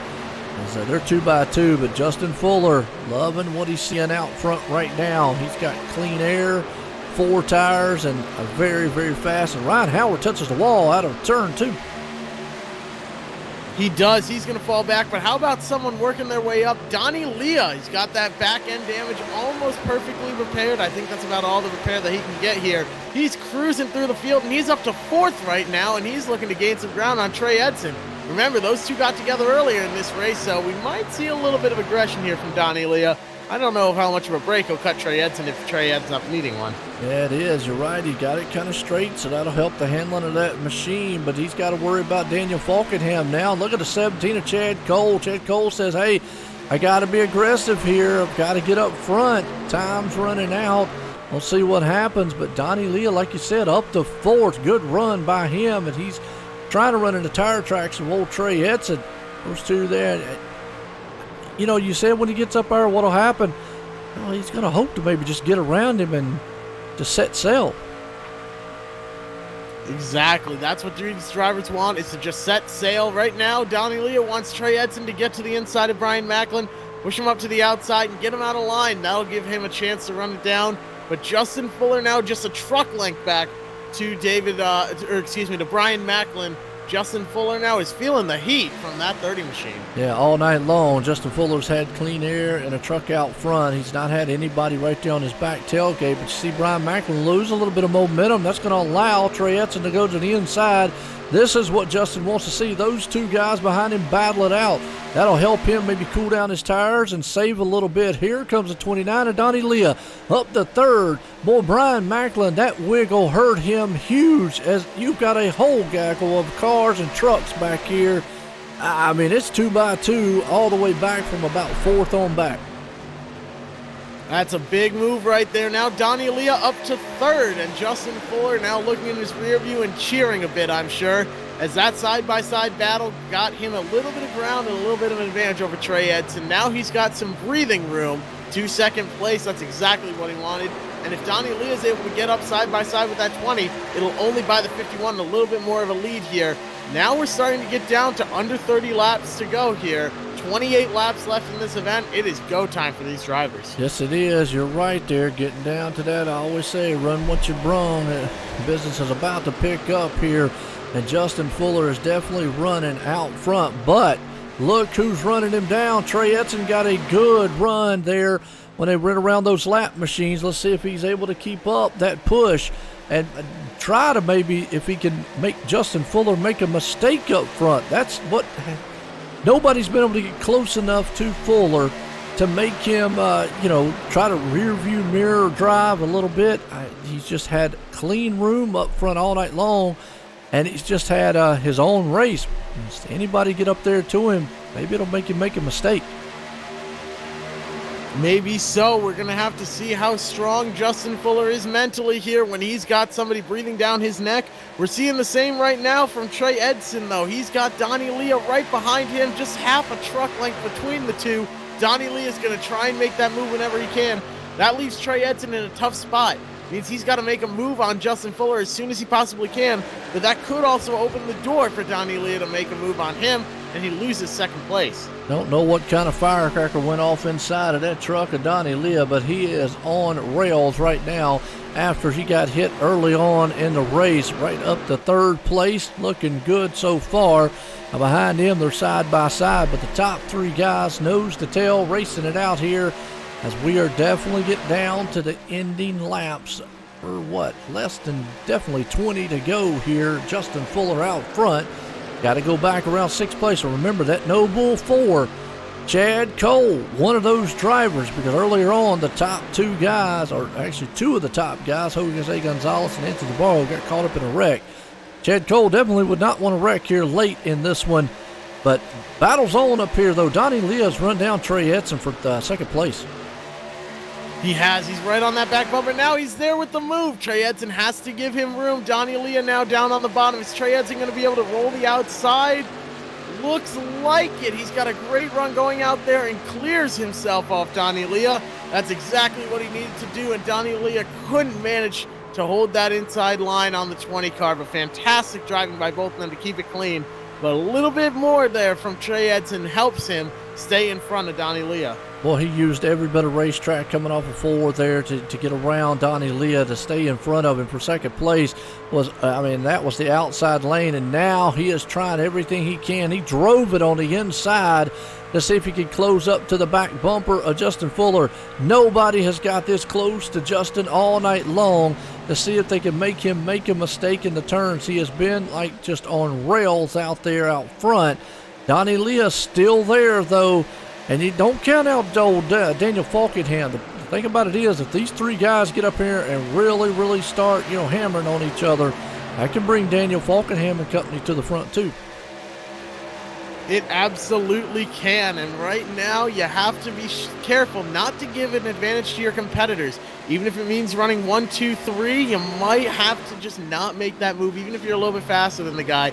But I'm not sure. It's a little too late there to be making moves that are that conservative. A little over 20 laps to go, 21 to go right now. It's time to go and get that lead if you can. You still got a great battle going on back here in about 10th place spot. Tommy Ryan has fallen off the pace, unfortunately, but he's back here with Tim Johnson, Kevin Brown and company, Doey Woods, Ryan Howard. All those guys are side by side battling it out because everybody else in front of them are single file. And at any moment, these guys could try to drive on the inside as we're getting close here to the end of this one. I'm pretty sure they could take it the rest of the way. We'll just have to see what happens. But, man, look at the 28 of Tim Johnson there trying to find everything he can to get around Kevin Brown. Not an easy thing to do to pass Kevin Brown. He's been having a great race out there, but now he's all the way back to 9. He's making a move on Ryan Howard, though. He's looking low. They're side by side. That's a battle for 8. Yeah, it is. He got the inside line on him right there. He's going to see if he can take that spot away. And in the meantime, Trey Edson's going to see if he can't pressure old Justin Fuller up front. So some great battling happening here, the closing laps of this one at Charlotte for the Kickass Beef Jerky Truck Series. As old Kevin Brown still right there on the inside of Ryan Howard for the 8th and 9th place spot. still battling side by side for 8th. Both those drivers having good runs, but Ryan Howard seems to be losing a little bit of steam.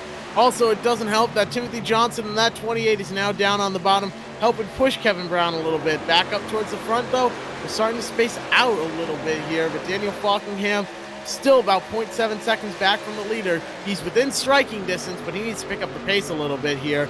Coming to 18 laps to go right now. Yeah, it is, and I think it's just pretty much a thing that Justin Fuller wants to see this thing go green the rest of the way, but can Trey Edson somehow get to the back bumper, make Justin Fuller make a mistake? Nobody's been able to do it all night long. I think at this point right now, I wouldn't be 100%, but I'd maybe put a bet on it.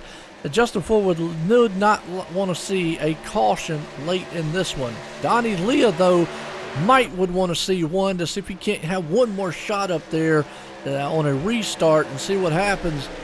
Looks like we've got one car off. Maybe Joey Katina off the track here. He was slow earlier on, but still nose to tail up front.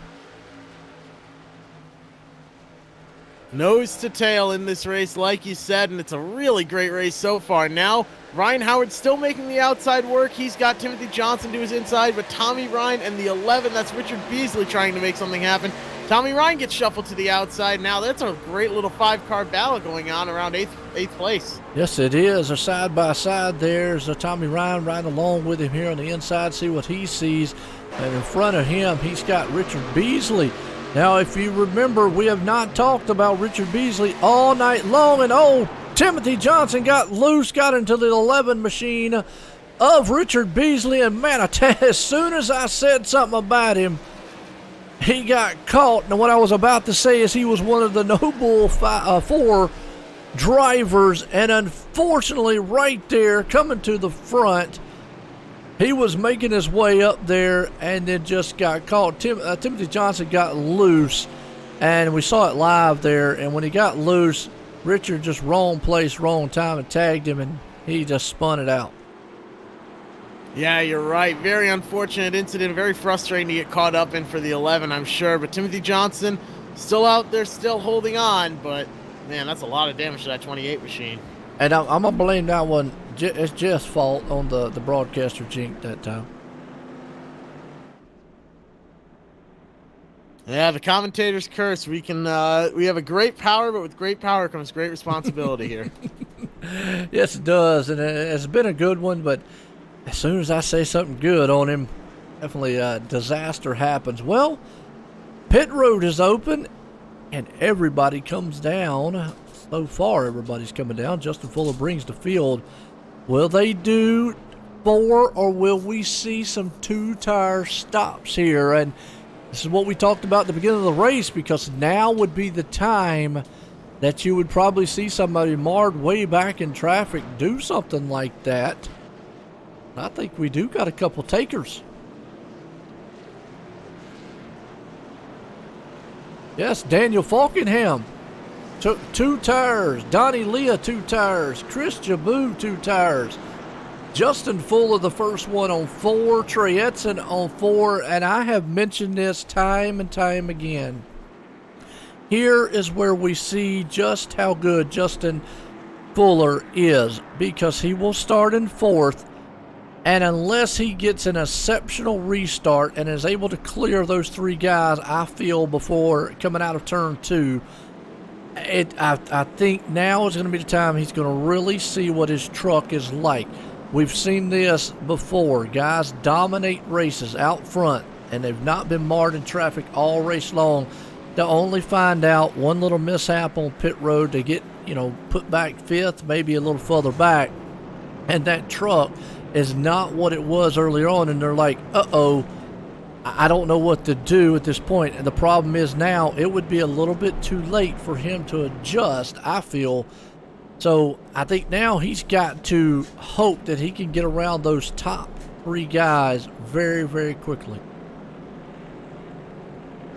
Yeah, this is the true test for Justin Fuller. Now he's back there in 4th place. He's got some cars to pass. He's been in clean air all night, but now it's going to come down to about 10, 11 laps left in this event Let's see if he's able to work his way up through the field. Let's see what Donnie Leah is able to do as well. Started back in 10th. How about Chris Jabou starting 23rd? He's all the way up near the front now. I'm interested to see what's going to happen. And if that truck has been anything tight and these guys like a loose truck, that will definitely loosen it up with 2 tires. The thing I say, Daniel Falkenham, if Justin gets, kind of held up in the back there just a little bit, maybe trying to get around Chris Jabou or Donnie Leah, which is what he wants to see. Right now, Daniel Falkenham could be in a sweet spot here at the end of it. If it goes green, he probably does not want to see another caution and then have Justin Fuller right there on his back bumper, because if he can get a little bit in front, Justin's going to have to utilize those 4 tires to get around those other 2, and that's what he wants, for him to have to use them up. We've seen it. I've always said, 2 tires is a bad idea. But in a scenario like this, track position has been very important all night long. Daniel Falkenham, I think, is setting good. Only if, I'm going to say this big if here, if Justin Fuller does not, just able to clear Donnie and Chris Jabou very quickly, I think Daniel Falkenham, it was a right call and a right move to get those 2 tires to stay out front. Absolutely. It was a great call to take 2 tires, doing what you need to do. Interested to see how the truck handles here on those 2 tires, if it's going to be snapping loose or too tight, how it's going to react here with the amount the track's worn in. 105 laps is a long time to lay down rubber, so we'll have to see how this ends up going here. We're going to come back, and it's going to be 11 laps to go. Well, we were talking about it. Richard Beasley, right there. Chad Cole. Chad Cole's been the man, up front. So let's see where old Richard Beasley's going to be at here. As Richard Beasley's back in 24th. And I said earlier, Swavely was the... it was the one that got... Nope, that was Richard Beasley. He was coming through the field there in 11 machine. I hate that because he was in the top 10. He's one of the Noble 4 runners. He was close to Chad Cole, who has been in the top 10 all night long. So I know what his game plan was. Try to get up there, try to get near Chad Cole, because whoever gets in front of whoever gets that prize packet. Right now, Chad Cole's the man sitting in the spot where he wants to. Pace truck lights off, coming out of turn 4 here. A drop off on pit road. Daniel Falkenham's going to lead them. And we're going to see here, he waits a little bit, gets the good jump, and you've got old Justin Fuller up high. We'll see what Justin can do. Can he clear Chris Jabou? And this is what Daniel wants to see. Justin having to take a little bit of a fight to get around him. That is exactly what Daniel wants to see. And the other thing he doesn't want to see, though, is Donnie Leah gaining on him. Donnie Leah having a good run down the back stretch, it looks like, but not quite enough to get up to that back bumper. Justin Fuller almost clear, entering turn 3. Now he's clear. Those 2 tires, it's making that truck awfully tight, it looks like, but they're wrecking behind. Yeah, it looks like the 20... Brian Macklin. And Brian Macklin been fast all night long, but let's go back here and see what happened. A little checkup, and he got in the back of Chad Cole. Chad Cole held on to that truck. I don't know how he held on to it, but from that point on, Milt McTeese got into it. Wow, just a huge wreck. Brian Wortman went off the track to avoid it there, but Brian Macklin, little checkup in front of him, nowhere to go. Got in the back of Chad Cole just a little bit. That was just basically a checkup up front there. And like I said, this is, again, on this restart, not what Daniel Falkenham wants to see, because Justin was able to make 1 pass there. Now he's got a decision. What do you do? And I'm gonna go ahead and say, if I'm Daniel Falkenham, I go to the high side on this restart, because you put Donnie Leah on the inside, and that should put Justin Fuller. Is that right? Yep, should put Justin Fuller behind Donnie Leah on the restart, because you don't want Justin Fuller behind you on this restart. If that happens, well, he's going to get the jump with you, and he's going to be on your back bumper by the time you head out of turn 2. That he is. He'll be right up on that back bumper. Now Justin Fuller, like you said, on that inside line, he's definitely got a big advantage here. Starting on the outside is tough, but being on that inside right behind Daniel Falkingham, yeah, he's really got a good chance here getting back to the lead, but he doesn't have much time to do it. No, he don't. So Daniel's got a decision, and if it'd be me, I would go to the high lane on the restart because I'm going to control the field anyways. So the likelihood of me getting out front and being able to drop down on the inside is going to be a good there. And with that, maybe it can slow Justin up enough that he's not going to get a run because he's going to be going to put him behind Donnie Leah. It should put him behind Donnie Leah. Yep, puts him behind Donnie Leah. Trying to think of how that restart would be there. And what would you do there, Jeff? I mean, I'd go to the high side. Yeah, that's a really tough call. I think you gotta just play it by ear. It's sort of hard to plan these things in advance. You gotta just take it as it comes and see what you're able to do here, I think. And I realize that's a vague answer, but it's kind of hard to predict these things. It's hard. Well, I'm going high. I would say, like I said, I would go high because that's just you don't want to give an advantage to Justin Fuller. He's got those newer tires. You know he's been fast, and you saw it right there. So any disadvantage you can give him is what you want because time is running out here, and obviously you want this thing to go green because when we go back green, we're under 10 to go. Again, can't count out green-white checkered. We do have one attempt here for that. So but you don't want to give any advantage to Justin Fuller, and I don't know if Daniel's listening up here to me. It does look like he's going to take the high lane. I think that's a smart move because it's going to put him right behind, and also it's going to put Chris Jaboo right there beside of him. So if he gets locked in between those two trucks, Daniel Falkingham could just set sail here and maybe at least get 4 or 5, truck lengths out, and just enough time. If it goes green again, that's that big if. We got to throw that in there. If it goes green the rest of the way, that move could pan out for him as the winning race move. It absolutely could. We're coming down to it here, though. We're down to the wire. That winning race move is going to be here on this restart. This is what is going to determine the outcome of this race, because if you mess up this start, you bobble it, man, you're shooting yourself in the foot there and probably throwing away the race. But if you're able to get a good, solid restart here, you can make anything happen. I know Justin Fuller's back there going, come on, take the inside lane. I want that advantage to be able to go when you go, but it looks like he is going to take the outside.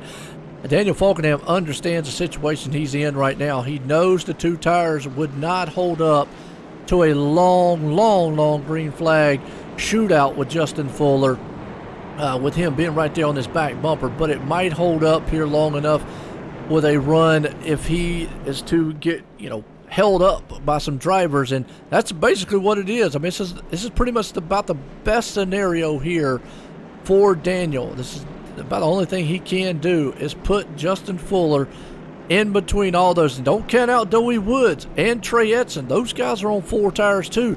If they get around there and start messing with Justin Fuller and get beside of him, that only helps out Daniel Falkingham that much more. That it does. Donnie Leah, though, he'll be restarting on the inside as well. He's got a good chance at winning this race. He had some rear end damage. It looks like he's got it 99% of the way fixed up. Still a little bit of a crinkle there, you can see. But don't sleep on him. He's won 2 NASCAR championships in the Wheel and Modified Series. He's won in the Truck Series, the NASCAR Gander Outdoor Truck Series a couple years ago.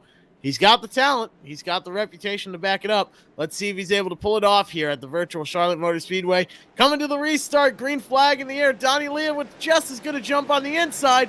Now Daniel Falkingham has got to worry about Donnie Leah, but he'll clear himself just barely off that front bumper. Now it's a battle for 4th place back there. Justin Fuller sitting in 3rd, trying to gain on these front 2. And I think this right here is the scenario Daniel and Donnie definitely want to see. They've got several truck lengths over Justin Fuller, and they got Trey Edson going to be bearing down the back end of Justin Fuller. He's got equal amount of tires. How does that truck react now in dirty air? It's behind them. They're door to door. Doey Woods and Ryan Howard. Here comes Trey Edson. Remember, he knows what his truck will do all race long right there in traffic. You see, Justin's going to be able to get on the back end of Donnie. Daniel Falkenham is going to hope that that Justin and them battles it out. Oh, they got together. Oh, no. Justin Fuller and Donnie Leah get together on corner exit right there. Donnie Leah locks it down, but still hits that inside wall. Now, Justin Fuller, he dove it there on corner exit. Didn't really have the room to do it. I think that was a bit of a desperation move now, okay. And Donnie Leah catches the short end of I gotta the stick. I gotta throw out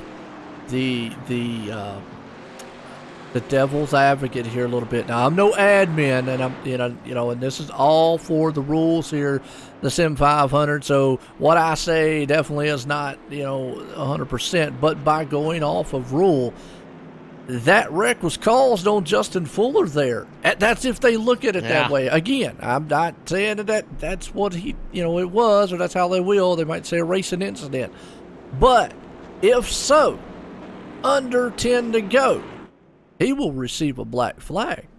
And if that's true, then the race definitely would be over for him. We'll just have to see. Again, I don't want to be up here. Nobody mad at me now for throwing it out. I mean, it's all admin discretion. They will definitely look at it and go back and so forth and so on. But definitely, I know he didn't mean to do it. Didn't mean to get into the back end of Donnie. He had a run coming into the turn. And Donnie and them just got together there coming off, just when him racing. I always say racing incidents, two drivers taking up the same spot. But we'll just have to see how they look at it. And, hopefully they just let them race it on out. I'm going to go ahead and say it that way, too. Hopefully they just say, okay, when the racing deals, unfortunately on Donnie Leah's part, hurt his race. But maybe they'll just look at it and say racing deal. But keep in the back of your mind, they could say, hey, Justin, that was on him. And just a tough call by the officials. That's basically what I'm getting at on that one. That's a tough one, because now this is a scenario that Daniel Falkenham does not want to be in. You're absolutely right. Now he's got Justin Fuller next to him. No matter what happens, Justin Fuller on 4 fresh tires. It's going to be a shootout here, a green-white checkered to end this race here. And boy, isn't that typical here for these events? They always put on a show. It's always a fantastic finish now. But that's going to be trouble for Daniel Falkenham. He's going to need to be perfect here if he's going to beat Justin Fuller, but that's a tall task. Go back and show it. All right, well, let's see if we can't go back and let's see if I can't go back to Donnie Leah here. I'm going to stop it on him. I'll have to rewind it a little bit. Hope y'all don't mind doing that, but let's go back and watch it in slow-mo. Now, you're probably going to see, and yep, he bumped him right there. He just got right in the rear quarter panel, and we saw it. Unfortunately, man, oh, wow, David Comstock there. There's nothing he could do, but there's the replay of it, folks, just to show you. Donnie Leah had a very fast car. And again, here's another thing to keep in mind with that. New tires versus old tires. Justin Fuller just had to run going in. Just didn't have the space and have it cleared, and we saw it there. Again, like I say, I'm going to leave it on the admin's part, but what a wild one it has been here at Charlotte. Absolutely. That's an understatement. Right now, it's going to be we get one attempt at a green-white checkered here. This is it. This is the end-all, be-all for this event. 115 laps in, and we need a green-white checker to decide the winner. Yes, we do. Does Daniel Falkenham have enough to hold off Justin Fuller? And don't know if he's got any damage to the front of that truck. Let's see. It looks pretty clean from this angle. Not sure that little bump might have hurt. I don't think it hurt it. So again, he's got better tires, a clean truck. I think Daniel right now is hoping Trey Edson gets a awesome restart and just battles side by side with Justin, and he's able to just take off.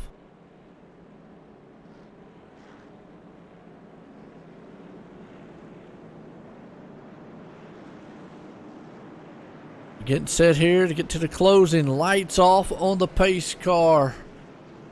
This one's going to be good. Here we go. This will be for the final time here because, well, they only get one attempt. Here's the thing, Jeff. If a caution flies, and that's another scenario Daniel's looking at. If a caution flies and he's out front, it is definitely over with. Or they go to the white flag and they race it back to the beginning there. So we'll just have to see what happens. A couple scenarios could play out.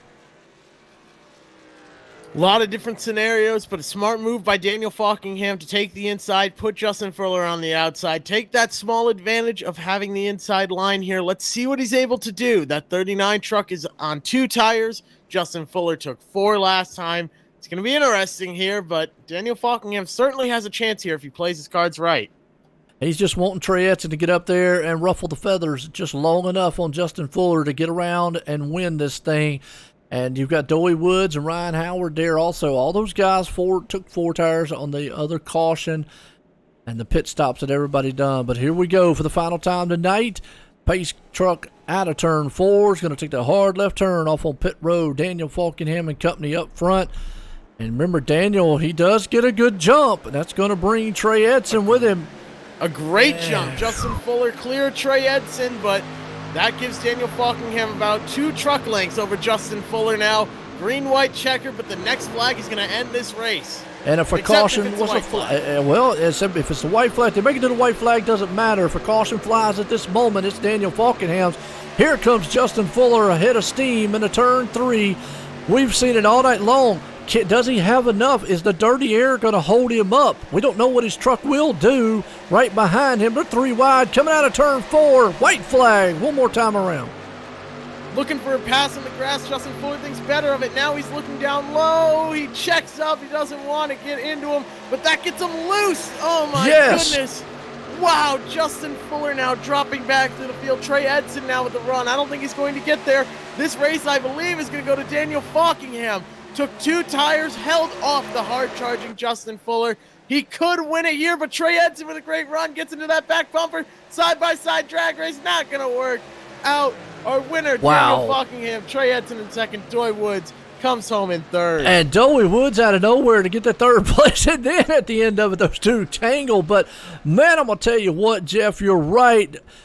Justin Fuller tried to put the bumper there to the back on Daniel to maybe get him to move. Daniel Falkingham, awesome driving job there to hold on to it. What a ending to this one to put these guys in. That was amazing. What a finish. Absolutely. What a finish. Daniel Falkingham now getting a push around from the 42. That's David Comstock. We're going to talk to these top 3 finishers here, though. Doey Woods, Trey Edson, and Daniel Falkingham. Wow. So Chad now wins the Jerky here. He gets the prize pack as well. He does. He's able to hold on there, staying up front. So he is our Noble 4 winner. He's going to get that prize back there. Bringing up Trey Edson and company. That just was a finish of a lifetime there. Those guys, what a show. Justin Fuller, though, I said it, not always out front. I mean, he dominated most of this race, but got marred back there in traffic. Didn't know what that truck would do once he got marred in traffic. And from that point on, it was over with. If I can't find Doey Woods right fast. Back there in the F team.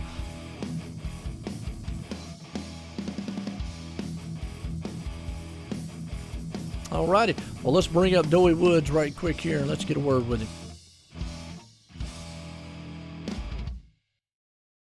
Doey Woods, it's Jeff up in the booth. You got a copy? Yeah, buddy. Well, what a crazy finish to this race here tonight. You came home 3rd. You started in 3rd this race. What was the key to running so well throughout the entire event? Just lucky. I mean, I had speed, but I pitted early and got shuffled back, and it took all race to get back up there. And some guys got together, and I was able to, whistle Dixie and get through a couple melees and, took advantage of some situations and went 3 wide a couple of times. Probably upset a few people, but, I wanted to try to win and came up a little short. Well, you can't make an omelet without breaking a few eggs. Some toes might have been stepped on there, but that's racing, unfortunately. So, do you have anyone you want to thank for a third place finish here tonight, Doy? Yeah, all the guys that's on the team speak to help me out. They know who they are. If it wasn't for them, I wouldn't be up to speed. And everybody involved that's a fan of me. And this was for y'all. Well, a fantastic run out there tonight. We get 2 weeks off. What are you going to spend those 2 weeks doing, I must ask? Is it going to be practicing for the next event? Yeah, a little bit of practice, a whole lot of work, and a little bit of practice and a lot of play. That sounds good to me. Enjoy that time off, Doy. Congratulations on a third place finish here tonight. Thank you. Doey Woods right there putting it in third place, like I said, tonight. Let's bring this guy up here, Trey Edson, out of nowhere, pulling it off here in second place here. Good run for him. Down there. Oh, sorry. Oh, no, you are good, Trey. You got me up here in the booth. It's Jeff. Yep, all good. Well, you started in 12th tonight. You worked your way up to second. It was a fantastic run through the field. You almost had him there at the end. Do you think you would have had the win with one more lap? Yeah, absolutely. He had less grip, and then that was a heck of a run I had down the front stretch. So, I was gonna wreck him. I wasn't just gonna hook him, but I was gonna try to at least spin him across the line so he wouldn't be completely terrible and get like a second or third place finish. But I didn't get to beside him. I kind of hit him in the very left corner of the rear, and it just kind of propelled him forward. But yeah, that was a horrible race. I don't think anybody that was in there was proud of that one. I wrecked Donnie down the front stretch early in the race. I mean, I'm one to blame as well for some of the awful racing, but we just kind of I don't know what's in the water this week. We had a horrible one on Monday. We set a league record for caution. I think we had 22 at Martinsville, so that just kind of spilled into tonight. So hopefully we can break this caution deal where the whole league's kind of stuck in. Well, hopefully so. Do you have anyone you want to thank for the second place finish? Yeah, absolutely. I think Jason Barham, he drives the 83 truck, and he kind of connects me with the Kickass beef jerky sponsorship. Go to Sim500.com. I think that's Void20 is one of the codes, and Sim500 is one of the promo codes. You get 19% off of your order and 20% off your order with one of those codes. And then they sponsor the series, so it's always a little bit of, as the defending champ, always a little bit of pressure when your sponsor's the title sponsor. But thanks to you and Joe, y'all do a great job. I'll probably go back and watch some of this tomorrow. I don't know how much since it was all yellows, but I'll check some of it out. And thanks everybody at Aftermath. I really just kind of wanted to work with Fuller right there at the end. We're teammates, and he was counting me down the last 4,000 restarts and make sure I got rolling. And I was just gonna, I probably wouldn't have been there without his help. So I was just gonna follow him through and kind of picked the wrong lane. Daniel blocked in the right direction, and Fuller got loose. So sucks for him because he really, give or take with the cautions, he really kind of dominated the race tonight. But you'll have that in big time sim racing. But yeah, just thanks Joey, thanks you guys, thanks Jason and Kickass Beef Jerky, and hopefully this helps me in the points, and I'll be able to talk to you guys in 3 weeks. I think we're off for 2 weeks. Talk to you in 3 weeks. Sounds like a plan to us. Congratulations again on that second place finish, and best of luck to you. All right, man. Thank you. Y'all have a good one. You as well. Tell you what, right there, old Trey Edson, he did an outstanding job there. And like you said, with his teammate, just right place, right time, was able to make the move. But this guy here, with a 2-tire stop in the night. Daniel Falkenham, Joe White in the booth, guy cop. 10-4. Well, Daniel, I'll tell you what, did you think the 2 tires was going to be enough to put you in victory lane here at Charlotte? Only if I got the cautions, because that was a little strategy call I decided to go for. I was playing around in practice with 2 tires a lot after like 50 laps, and they were okay. So I decided, why not give it a shot? We only ran we ran like 20 laps, but I didn't take any fuel, which I think really helped because I wasn't as loose. I was definitely loose on the right before the GWC, but then all of a sudden when we went to the green-white checkered, I was just plowing tight. So I guess I decided to just give it a shot. We already got to win this season. And plus, I think we can definitely make the top 10 in points after all the drop weeks and stuff, which I'm not sure if we have drop weeks or not, but I'm pretty sure we do. But knowing that I had a win in the bag, I decided to just try something, do a little strategy, and believe it or not, it worked. And I had to do a lot of defense there, and luckily it all paid off. Oh, no doubt about it. That's what I was going to get to next. That move at the end of the race probably was the winning move to be able to hold off Justin Fuller. I know he had the 4 tires, he had the momentum, and a fast truck, and he was coming, but was you kind of worried maybe he was going to put that the bumper to you there and move you? I knew he was going to do something. I mean, I blocked. I went all the way to the bottom because honestly, I was expecting him to go around the outside. And I think the only reason I was able to pull off that move is because I got hit going into the corner, which had to give me a boost of speed going into the corner. Because honestly, I was just blocking the bottom. I was just going to have him go around the outside. And once I knew, I was trying to hope for a caution on that green-white checkered. And once I knew we weren't getting a caution, I was just going to hang on, maybe finish like maybe 2nd, 3rd, or 4th. But going into the corner, I guess. He wanted to try to cut underneath me, and we were already to the blue line. Once I saw him, I just tried to stay in the throttle, and surprisingly it stuck, which I didn't think it would stick that much, and he shot up the track, and I thought we were going to be able to drive away and hold him off. But then we had Trey coming behind me, and yeah, I put a big block on him coming to the checkered flag, but luckily it was enough. We were able to hang on. Oh, absolutely. And I tell you, like you just said, if it had been another lap, it would have been interesting to see. But you pulled it off here at Charlotte for the Kickass Beef Jerky Truck Series here tonight. You got anybody you want to shout out for it? Yeah, I got to thank First Rate Bait, Lobster 207 for all their support of me. Also got to thank John Mushton and Reg Cajun Graphics and Designs for painting this beautiful truck for me. Also got to thank Nick Silver, who runs the league, and all the admins here at Sim500 who put on great racing, great series. I know tonight was a really bit of a downer in terms of the cautions, but hopefully we can improve for next time. Also got to thank everyone at Team Name, or whatever you want to call us, but everyone at Team Name: Chad Coleman, David Comstock, Richard Beasley. We also had Don and Leah, Doy Woods in the channel tonight, so thank you to them. Also got to thank you. I think I already mentioned you guys. Thank you guys again for the broadcast, and thank you to all the fans who watched my stream and also watched the race tonight as well.